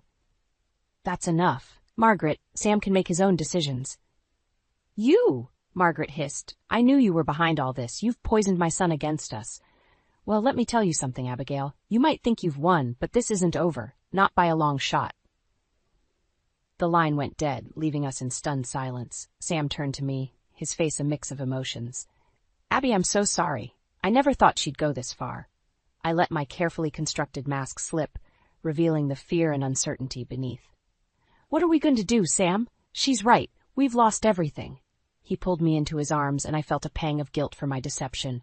"We have each other," he murmured. "That's all that matters." As I buried my face in his chest, I heard a sharp knock at the door. We froze, looking at each other in alarm. "Sam? Abigail? Are you in there?" It was Robert's voice, sounding urgent. Sam opened the door, revealing his father's worried face. "Dad, what are you doing here?" Robert stepped inside, his eyes darting between us. "I had to warn you. Your mother, she's not thinking clearly. She's talking about contesting the mortgage payments, claiming you two were just tenants. She wants to take legal action." I felt the blood drain from my face. "She can't do that. We paid for that house." Robert shook his head sadly. "I'm afraid she can. The deed is still in our names." Sam's face hardened. "This has gone too far. We need to stop her." I nodded, my resolve strengthening. "You're right. It's time to end this once and for all." As we huddled together, planning our next move, I realized that my staged falling out had taken on a life of its own. The lines between deception and reality had blurred, and now everything truly was at stake. I looked at Sam, seeing the determination in his eyes, and knew that whatever came next, we'd face it together. But as Robert filled us in on Margaret's plans, a chill ran down my spine. The real battle was just beginning, and I wasn't sure if we were ready for what lay ahead. The courtroom was silent as we waited for the judge to return with her decision. Sam's hand gripped mine tightly, his palm sweaty with nervous anticipation. Across the aisle, Margaret sat rigid, her eyes fixed straight ahead, while Robert slumped beside her, looking defeated. The past few weeks had been a whirlwind of legal battles and emotional turmoil. Margaret had made good on her threats, contesting our claim to the house and accusing us of financial misconduct. But her plan had backfired spectacularly when Robert, pushed to his breaking point, had revealed years of Margaret's own financial deceit. As the judge re-entered the courtroom, I held my breath. This was it, the moment that would determine our future. "In the matter of property ownership and financial claims," the judge began, her voice steady, "I find in favor of Samuel and Abigail." A collective gasp rippled through the room. I felt Sam's arm wrap around me as relief washed over us both. The judge continued, "Furthermore, given the evidence of financial misconduct presented by Mr. Robert Thompson, I am ordering a full audit of the family's finances." I watched as the color drained from Margaret's face. For the first time since I'd known her, she looked truly defeated. As we left the courthouse, Robert approached us hesitantly. "Sam, Abigail, can we talk?" We nodded, following him to a quiet corner. Robert's shoulders sagged as he turned to face us. "I owe you both an apology," he said, his voice thick with emotion. "I should have seen what Margaret was doing, how she was tearing this family apart. I was too weak, too afraid to stand up to her." Sam put a hand on his father's shoulder. "It's okay, Dad. You did the right thing in the end." Robert shook his head. "No, it's not okay, but I want to make it right." He turned to me, his eyes filled with remorse. "Abigail, I'm so sorry for everything you've been through. Can you ever forgive me?" I felt tears welling up in my eyes. "Of course, Robert. Your family." As Robert pulled us both into a hug, I caught sight of Margaret over his shoulder. She stood alone, watching us with a mixture of anger and longing on her face. For a moment, I felt a twinge of pity. Then I remembered all the pain she'd caused, and I turned away. That evening, as Sam and I sat in our small apartment, surrounded by boxes ready for our move back into our rightful home, I felt a weight lift from my shoulders. "I have a confession to make," I said, turning to Sam, his eyebrows raised in question. "That fight we had when your dad showed up, I staged it. I thought if I could make your mother show her true colors, you'd finally see how toxic she was." I held my breath, waiting for his reaction. To my surprise, Sam laughed. "Oh, Abby," he said, pulling me close, "I knew." "You knew?" I gasped. "But how?" He smiled, a hint of mischief in his eyes. "Because I know you, and I love you, every clever, determined inch of you." As we sat there, planning our future free from Margaret's oppressive influence, I realized that we'd gained so much more than just a house. We'd reclaimed our independence, our self-respect, and our right to live life on our own terms. The road ahead wouldn't be easy. There were still wounds to heal, trust to rebuild. But as I looked at Sam, I knew we could face anything together. "So," I said, a smile playing on my lips, "ready for our next adventure?" Sam grinned, pulling me in for a kiss. "With you? Always." As we sealed our promise with that kiss, I felt a sense of peace wash over me. We'd weathered the storm, emerged stronger, and now, finally, we were free to write our own story. The future stretched out before us, full of possibility and hope, and I couldn't wait to see where it would take us next. I stood in front of the full-length mirror, smoothing down my dress for the 100th time. The reflection staring back at me was a far cry from the scared, broken woman I'd been just a few years ago. Max's voice drifted up from downstairs, reminding me we'd be late if I didn't hurry. "Coming, honey," I called back, taking a deep breath. Tonight was important, our first dinner with his mother since we'd gotten married. I'd only met Marianne once before, at the wedding, and her piercing gaze had left me feeling like I'd been dissected. As I descended the stairs, Max's face lit up. "You look beautiful, Leah," he said, pulling me in for a kiss. I relaxed into his embrace, savoring the feeling of safety and love, something I'd never truly known before him. "Thanks," I murmured. "I just hope your mother approves." Max chuckled. "Don't worry about her. She'll love you once she gets to know you." If only I'd known then how wrong he was. The drive to Marianne's sprawling Victorian home was quiet, my stomach churning with nerves.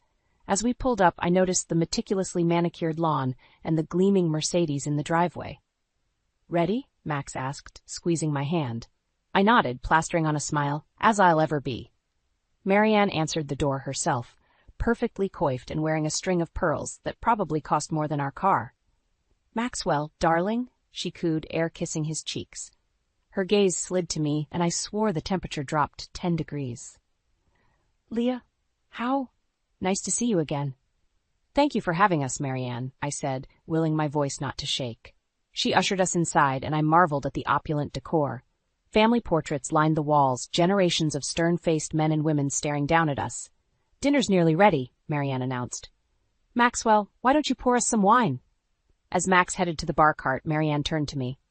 "So, Leah," she said, her voice dripping with false sweetness, "tell me about your family. What does your father do?" I swallowed hard. He works in construction. My mom's a teacher." Marianne's lips thinned. "How quaint. And you? What is it you do again?" "I'm a social worker," I replied, lifting my chin. "I help families in crisis." She laughed, a brittle sound. "Well, I suppose someone has to do it." Max returned with our drinks, oblivious to the tension. "What are we talking about?" "Oh, just getting to know your lovely wife better," Marianne said, her smile not reaching her eyes. "Did you know her father's in construction, dear? Isn't that fascinating?" I saw a flicker of discomfort cross Max's face, but he quickly covered it. "Leah's family is wonderful, Mother. You'd like them if you met them," Marianne hummed noncommittally. "Well, shall we eat?" Throughout dinner, Marianne peppered me with questions about my background, each one feeling like a subtle jab. I answered as politely as I could, but my patience was wearing thin. "So when can we expect some grandchildren?" Marianne asked suddenly, setting down her fork. I choked on my wine. "I'm sorry?" "Children, dear. Surely you two are planning on starting a family soon? Maxwell isn't getting any younger, you know." Max cleared his throat. "Mother, we've only been married a few months. There's plenty of time for that." Marianne's eyes narrowed.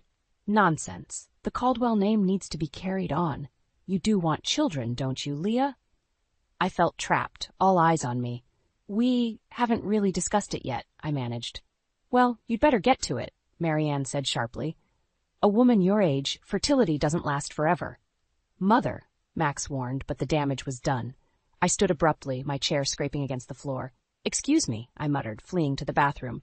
As I splashed cold water on my face, I stared at my reflection. What had I gotten myself into? Max had seemed so different from the men in my past, kind, supportive, loving. But now, faced with his mother's clear disdain, I wondered if I'd made a terrible mistake. A soft knock at the door startled me. "Leah?" Max called. "Are you okay?" I took a deep breath, steeling myself. It was time to have a serious talk with my husband about where we stood and what kind of future we really had together. The weeks following that disastrous dinner with Marianne were tense. Max and I tiptoed around each other, the elephant in the room growing larger by the day. I knew we needed to talk, but every time I tried to broach the subject, Max found an excuse to change the topic or leave the room. It all came to a head one Sunday afternoon. I was folding laundry when Max's phone buzzed on the nightstand. I glanced over, not meaning to pry, but the name on the screen made my blood run cold. "Mother." Before I could look away, the message preview popped up. "Have you talked to Leah about children yet? Time is running out." My hands shook as I set down the shirt I'd been folding. "Max!" I called out, my voice sharper than I'd intended. He appeared in the doorway, a wary expression on his face. "What's wrong?" I pointed to his phone. "Care to explain why your mother is texting you about our reproductive plans?" Max's face paled. He snatched up the phone, quickly reading the message. "Leah, I can explain." "Please do," I said, crossing my arms. "Because from where I'm standing, it looks like you and your mother have been discussing our private life behind my back." He ran a hand through his hair, a nervous habit I'd come to recognize. It's not like that. She's just concerned. Concerned? I echoed incredulously. Max, she's obsessed. And you're enabling her. She means well, he protested weakly. She just wants us to be happy. I laughed. A bitter sound. Happy? You think pressuring me into having a baby I'm not ready for will make me happy? Max's expression hardened. And when will you be ready, Leah? We're not getting any younger. Don't you want a family? His words hit me like a slap. Of course I do, I said quietly, but on our terms, not your mother's. My mother has nothing to do with this, Max insisted, but I could see the lie in his eyes. Really? Then why is she texting you about it? Why are you discussing our personal decisions with her at all? Max's jaw clenched. She's family, Leah. She has a right to know. No, I cut him off. She doesn't. This is between you and me, or at least it should be. We stared at each other for a long moment, the gulf between us widening with each passing second. Finally, Max spoke, his voice low and dangerous. Maybe my mother's right. Maybe you're not the right person to carry on the Caldwell name after all. I recoiled as if he'd struck me. What's that supposed to mean? It means, he said slowly, that I'm starting to wonder if I made a mistake marrying someone so different from us. The words hung in the air, heavy and suffocating. I felt my world tilting on its axis, everything I thought I knew about my husband crumbling before my eyes. Get out, I whispered. Max blinked. What? Get out, I shouted, grabbing the nearest object, a framed photo of our wedding day, and hurling it at him. It shattered against the wall as he ducked. I need time to think, and I can't do that with you here. For a moment I thought he might argue, but then he nodded stiffly, grabbing his keys and wallet. I'll stay at my mother's tonight, he said. We can talk tomorrow when we've both calmed down. As the front door slammed behind him, I sank to the floor, surrounded by the remnants of our broken picture frame. How had things gone so wrong so quickly? And more importantly, what was I going to do now? My phone buzzed, and I reached for it mechanically. A text from Marianne flashed across the screen. Max told me what happened. You're making a big mistake, dear. Come over tomorrow, and we'll sort this all out. I stared at the message, a cold fury building in my chest. No more playing nice, no more trying to please everyone. It was time to stand up for myself, even if it meant losing everything I thought I wanted. With shaking fingers, I typed out a reply. Stay out of my marriage, Marianne. This is your only warning. As I hit send, I knew I'd just declared war. And I had no idea if I was ready for the battle ahead. The weeks after my confrontation with Max were a blur of tense silences and forced politeness. We'd reached an uneasy truce, but the weight of unspoken words hung heavy between us. I knew we were both waiting for the other shoe to drop. It finally did on a crisp autumn morning. I was sipping my coffee when Max cleared his throat, setting down his newspaper with an air of forced casualness. Leah, he began, his voice carefully neutral. I've been thinking, maybe we should see a fertility specialist. I nearly choked on my coffee. What? Max leaned forward, his eyes earnest. It's been months, and we're not getting any younger. I just think it might be wise to explore our options. The unspoken pressure from Marianne hung in the air like a toxic cloud. I set my mug down with a sharp clank. Max, we agreed to wait. I'm not ready. When will you be ready? He interrupted, frustration seeping into his tone. We can't put this off forever, Leah. Don't you want a family? His words stung, but I forced myself to stay calm. Of course I do, but on our terms, not your mother's. Max's jaw clenched. This isn't about my mother. This is about us, our future. I laughed bitterly. Is it? Because it feels an awful lot like it's about appeasing Marianne and her obsession with continuing the Caldwell line. That's not fair, Max protested, but I could see the flicker of guilt in his eyes. Isn't it? I challenged. Then why the sudden urgency? Why can't we just let things happen naturally? Max ran a hand through his hair, a telltale sign of his agitation. Because we don't have the luxury of time. Look, I've already made an appointment with Dr. Reeves. She's the best fertility specialist in the city. I felt like I'd been slapped. You what? Without even discussing it with me first? I knew you'd react like this, Max said, his voice rising. That's why I didn't tell you. Sometimes, Leah, you need a little push. A push, I echoed incredulously. This isn't a push, Max. This is a shove off a cliff.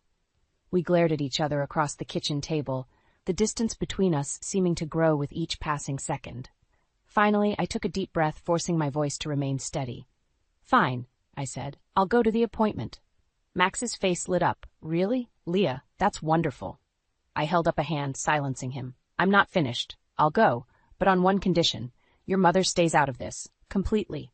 No more discussions about our private life. No more helpful suggestions. This is between you and me. Agreed?" Max hesitated, and I saw the struggle play out across his face. Finally, he nodded. Agreed. The appointment was set for the following week.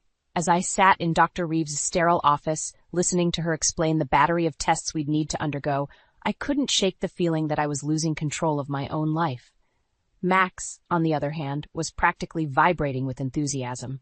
He peppered the doctor with questions about success rates and treatment options, while I sat in numb silence. As we left the clinic, a wave of nausea hit me. I barely made it to a nearby trash can before emptying the contents of my stomach. "Leah," Max exclaimed, rushing to my side. "Are you all right?" I wiped my mouth, a strange calm settling over me. "I'm fine," I said. "Just a bit of nerves, I guess." But as Max helped me to the car, chattering excitedly about next steps, a realization dawned on me. The nausea, the fatigue I'd been feeling lately, it couldn't be, could it? I placed a hand on my stomach, a mix of fear and wonder coursing through me. If I was right, everything was about to change, and I had no idea if I was ready for what was coming. As we pulled into our driveway, I turned to Max, my heart pounding. "We need to talk," I said, my voice barely above a whisper. I think I might be pregnant." The day of our 20-week ultrasound arrived with a mix of excitement and trepidation. Max and I had barely spoken about the pregnancy, tiptoeing around each other like strangers sharing a house. As we sat in the waiting room, I could feel the tension radiating off him in waves. "Mr. and Mrs. Caldwell?" The technician called, her smile bright and oblivious to the undercurrent between us. We followed her into the dimly lit room, and I settled onto the exam table. Max stood awkwardly by my side, his hands shoved deep in his pockets. "Are you ready to see your baby?" the technician asked cheerfully. I nodded, not trusting my voice. As she spread the cold gel on my stomach, I reached for Max's hand out of habit. He hesitated for a moment before taking it, his grip loose and uncomfortable. The room filled with the rapid whoosh-whoosh of our baby's heartbeat. Despite everything, tears sprang to my eyes. "That's our baby," I whispered, glancing at Max. His face was unreadable, eyes fixed on the grainy image on the screen. "Is everything normal?" he asked, his voice tight. The technician nodded, moving the wand across my belly. "Everything looks perfect. Would you like to know the gender?" I felt Max stiffen beside me. We hadn't discussed whether we wanted to find out, but suddenly I needed to know. "Yes," I said firmly, squeezing Max's hand. "We'd like to know." The technician smiled, adjusting the image. "Congratulations, you're having a little girl." The world seemed to tilt on its axis. A girl. My daughter. I felt a surge of love so powerful it took my breath away, but Max's hand had gone limp in mine. I turned to look at him, and the expression on his face made my blood run cold. Disappointment, anger, maybe even disgust. "A girl?" he repeated, his voice flat. The technician, sensing the shift in mood, quickly wrapped up the appointment. As we left the clinic, the silence between us was deafening. In the car, I couldn't hold back anymore. "Max, talk to me. What's going on?" He gripped the steering wheel so tightly his knuckles turned white. "It's nothing. I guess I was hoping for a boy." "Hoping? Max, this is our child, our daughter. How can you be disappointed?" He sighed heavily. "You don't understand, Leah. In my family, the firstborn has always been a son. It's tradition. It's expected. I felt like I'd been slapped. Expected? By who? Your mother?" Max's jaw clenched. "This isn't about my mother. It's about carrying on the Caldwell name, the legacy." "Stop the car," I said quietly. "What?" "I said, stop the car!" I shouted. Max pulled over and I fumbled with my seatbelt, desperate for air. As I stumbled out onto the sidewalk, Max called after me. "Leah, where are you going?" I whirled to face him, fury and heartbreak warring inside me. "How dare you?" I hissed. "How dare you taint this moment, this miracle, with your outdated sexist expectations? This is our daughter, Max, a living, breathing part of both of us. And if you can't see how precious that is, then maybe we've made a terrible mistake." Max's face paled. "Leah, you don't mean that. Come on, let's go home and talk about this." but I was already backing away, shaking my head. I can't go back to that house, not right now. I need time to think. As I turned and walked away, I heard Max call out behind me, his voice tinged with panic. But I didn't look back. My hand rested protectively on my stomach, where my daughter, my perfect, beautiful daughter, was growing. In that moment, I knew with absolute certainty that everything had changed. The life I thought I wanted, the future I had planned with Max, it was all crumbling around me. And as the first tears began to fall, I realized I had a choice to make, one that would determine not just my future, but my daughter's as well. I spent the night at my parents' house, ignoring the constant buzzing of my phone as Max tried to reach me. By morning, I felt hollowed out but resolute. I had to face this head-on. When I returned home, Max was waiting, his face a mask of concern and guilt. "Leah, I'm so sorry, I didn't mean." I held up a hand, silencing him. "We need to talk, but not now. Your mother's coming over, isn't she?" Max nodded, looking sheepish. "I told her about the baby. She insisted on coming." My stomach clenched, but I steeled myself. "Fine, let's get this over with." Marianne arrived like a storm, bursting through our front door without knocking. Her eyes locked onto me immediately, narrowing as they took in my protective stance, one hand resting on my barely there bump. "Well," she said, her voice dripping with disdain, "I hear congratulations are in order. Though I can't say I'm not disappointed." I felt Max tense beside me, but to my surprise he spoke up. "Mother, please, this is our child we're talking about." Marianne waved him off, her gaze never leaving me. "Don't be naive, Maxwell. This girl will never be able to carry on the Caldwell name properly. You know what needs to be done." The room went deathly quiet. I felt the blood drain from my face as her words sank in. "What are you saying, Marianne?" She stepped closer, her voice lowering to a conspiratorial whisper. "There are ways, you know, discreet clinics that can take care of this little problem. No one would ever have to know." I recoiled, bile rising in my throat. "You can't be serious. This is your grandchild." "A granddaughter." Marianne spat the word like a curse. "What use is that to our family? No, it's better to start over. Try again for a proper heir." I turned to Max, desperate for his support, but the conflict on his face made my heart sink. "Max," I whispered, pleading. He wouldn't meet my eyes. Maybe we should consider all our options, Leah." The world seemed to tilt beneath my feet. I stumbled back, putting distance between myself and these strangers wearing the faces of my husband and mother-in-law. "Get out," I said, my voice barely above a whisper. Marianne smirked, triumphant. "Now, dear, let's not be hasty." "I said get out!" I screamed, my composure shattering. "Both of you. How dare you come into my home and suggest I murder my child, my daughter?" Max reached for me, his face pale.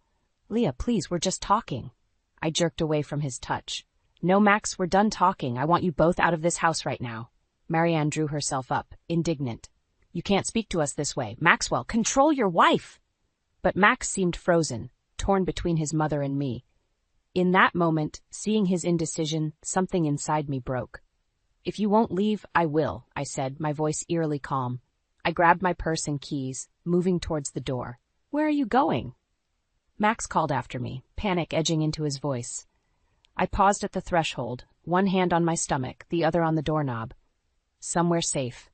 Somewhere my daughter will be loved and valued no matter what. As I walked out, leaving them stunned in my wake, I felt a strange sense of peace settle over me. The decision I'd been struggling with had suddenly become crystal clear.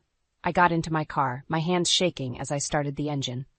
As I pulled away from the curb, I caught a glimpse of Max in the rearview mirror, standing in the doorway looking lost. But I didn't look back. I couldn't. My focus was on the road ahead, on the future I needed to secure for myself and my daughter. Whatever it took, I would protect her, even if it meant walking away from everything I thought I wanted. With tears streaming down my face, I drove towards an uncertain future. But one thing was certain. Nothing would ever be the same again. I spent the next week at my parents' house, ignoring Max's constant calls and messages. My mom hovered anxiously, while my dad muttered about teaching that boy a lesson. But I needed time to think, to plan my next move. On the 8th day, a text from Max finally broke through my defenses. "Please, Leah, we need to talk. I'll meet you anywhere." Against my better judgment, I agreed to meet him at a neutral location, the park where we had our first date. As I approached our old favorite bench, I saw Max pacing, looking haggard and sleep-deprived. "Leah," he breathed, relief washing over his face. "I've been so worried." I sat down, keeping my distance. "Say what you need to say, Max."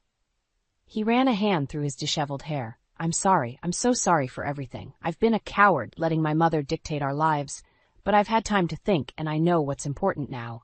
You and our daughter. That's all that matters." I wanted to believe him. God, how I wanted to. But the memory of his silence in the face of Marianne's cruelty still stung. "Words are easy, Max. But when it mattered most, you didn't stand up for us." "I know," he said, his voice breaking, "and I'll regret that for the rest of my life. But please give me a chance to make it right. I've told my mother she's no longer welcome in our lives unless she can accept our family as it is." I felt a flicker of hope, quickly extinguished by suspicion. "And how did she take that?" Max's face darkened. "Not well. She threatened to cut me off, to write me out of the will. But I don't care about any of that. I only care about you and our baby." I stood up, needing to move to think. "I don't know if I can trust you, Max. How do I know this isn't just another attempt to placate me?" He reached for my hand, his eyes pleading. "Come home with me. Let me prove it to you. I've changed the locks, blocked my mother's number. Our house is ours again. No more interference, no more pressure." Against my better judgment, I let him lead me to his car. The drive home was tense, filled with unspoken words and lingering doubts. As we pulled into our driveway, I felt a sense of unease. Something was off. Max fumbled with his keys, muttering about the new locks, when suddenly the front door swung open. Marianne stood there, her face a mask of righteous fury. "So," she spat, "the prodigal daughter-in-law returns." I whirled on Max, betrayal burning in my chest. "You said—" "I didn't know," Max protested, genuine shock on his face. "Mother, how did you get in here?" Marianne waved a key, smirking. "I had a copy made, of course. Did you really think you could shut me out of my son's life so easily?" I backed away, my hand instinctively covering my stomach. "I'm leaving. This was a mistake." Max grabbed my arm, his grip tight. "Leah, wait. This isn't what I wanted. I swear." Marianne advanced, her voice dripping with false concern.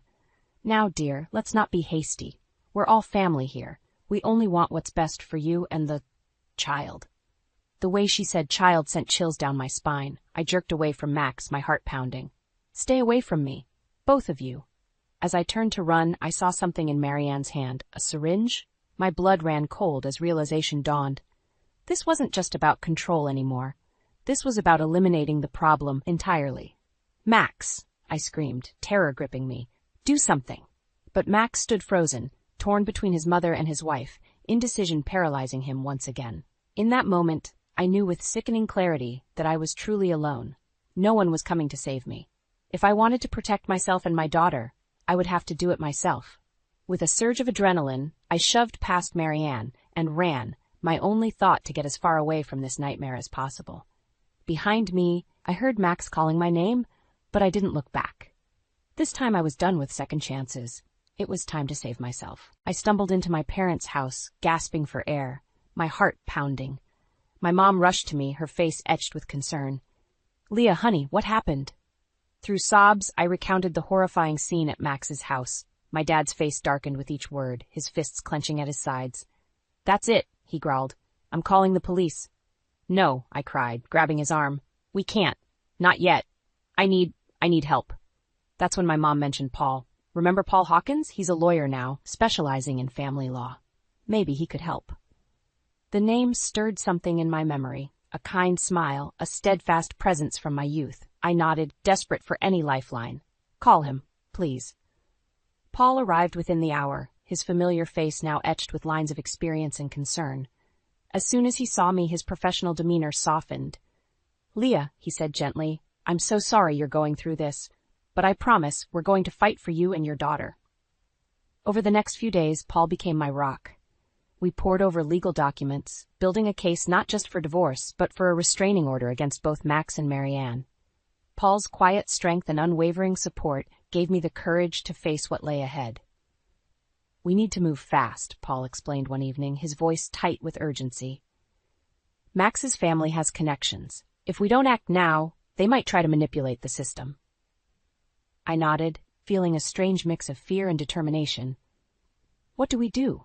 Paul leaned forward, his eyes intense. We go on the offensive. I've gathered evidence of Marianne's threats, Max's complicity.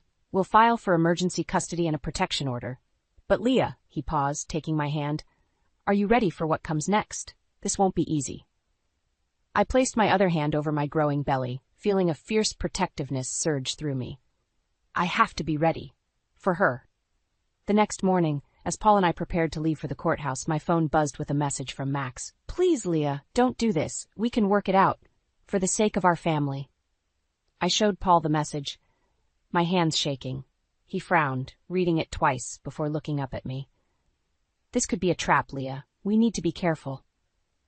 But something in Max's words tugged at my heart.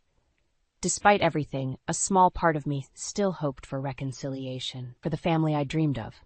I need to see him, I said, my voice barely a whisper. One last time, to look him in the eye and know for sure. Paul's face tightened with concern. Leah, it's not safe. Let me handle this legally. No, I interrupted, a sudden clarity washing over me. I need to do this. For closure, for strength. I need to face him on my terms. After a long moment, Paul nodded reluctantly. All right, but I'm coming with you, and we do this my way. Controlled environment, witnesses present. As we drove to the agreed-upon meeting place, a busy cafe in the center of town, I felt a strange calm settle over me. This was it, the moment that would define my future, my daughter's future. We entered the cafe, and I saw Max immediately. He looked haggard, his eyes red-rimmed and desperate. As I approached, flanked by Paul and my pair, Max stood, reaching out to me. Leah, please. But before he could finish, the cafe door burst open. Marianne stormed in, her face contorted with rage. You ungrateful little tramp, she screeched, lunging towards me. In that moment, time seemed to slow.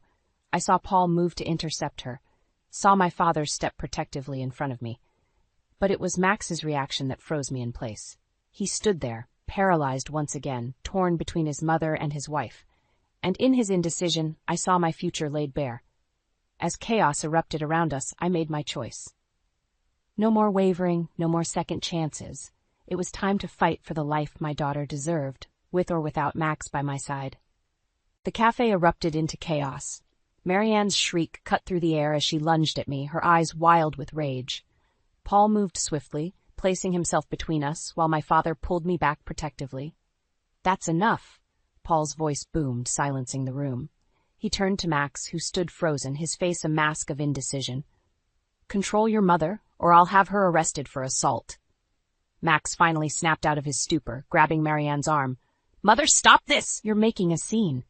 But Marianne was beyond reason. She wrenched free from Max's grip, her finger pointing accusingly at me. You'll regret this, Leah. I'll make sure you never see a penny of the Caldwell fortune. You and that abomination you're carrying. The room fell silent, all eyes on us. I felt a surge of strength course through me, fueled by anger and a fierce protectiveness for my unborn daughter. I stepped forward, my voice steady and clear. Listen carefully, Marianne, because I'm only going to say this once. I don't want your money. I don't want anything from you or your family. What I want is for you to stay away from me and my child. Forever. I turned to Max, my heart breaking even as I spoke the words I knew I had to say. And you, Max. I loved you. I thought we had a future together, but I see now that you'll never be strong enough to stand up to her, to stand up for us. Max's face crumpled. Leah, please. I can change. We can work this out. No, I interrupted, my resolve strengthening with each word. We can't. I won't raise my daughter in a home where she's seen as less than, where her worth is determined by her gender. She deserves better. I deserve better. Paul stepped forward, placing a comforting hand on my shoulder. Mr. Caldwell, Mrs. Caldwell, I have here a set of divorce papers and a restraining order. I strongly suggest you sign them now, or will be forced to take this matter to court. And I assure you, you don't want the details of your behavior made public. Marianne sputtered, her face red with fury. But Max, to my surprise, seemed to deflate. He looked at me, then at his mother, and for the first time I saw a flicker of understanding in his eyes. Enough, Mother, he said quietly. It's over. With shaking hands, Max took the papers from Paul and signed them. Marianne wailed in protest, but Max silenced her with a look. We've lost, Mother. It's time to let go. As they left the cafe, Max paused at the door, looking back at me one last time. "I'm sorry, Leah. I hope you find happiness." And then they were gone. The tension in the room dissipated, leaving me feeling drained but strangely light.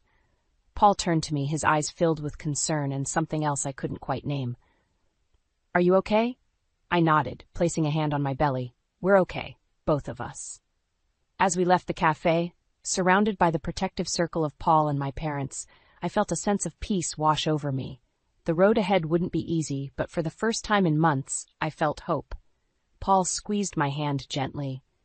"You were incredible in there, Leah. Your daughter is lucky to have you as her mother." I smiled, feeling tears prick at my eyes. "Thank you, Paul, for everything. I don't know how I would have gotten through this without you." He looked at me intently, his voice soft but sure. "You're stronger than you know, Leah. You would have found a way, but I'm glad I could be here for you." As we walked into the sunlight, I felt a kick from my daughter, as if she was affirming my choices. I laughed, a sound of pure joy and relief. "What is it?" Paul asked, smiling at my sudden mirth. "Nothing," I said, grinning. "Just thinking about the future, our future." And as we drove away, leaving the cafe and all it represented behind, I felt a sense of excitement building. The path ahead was uncertain, but for the first time in a long time, I was looking forward to the journey. With my daughter by my side and friends like Paul to support me, I knew we could face anything. The battle was over and we had won. Now it was time to start living.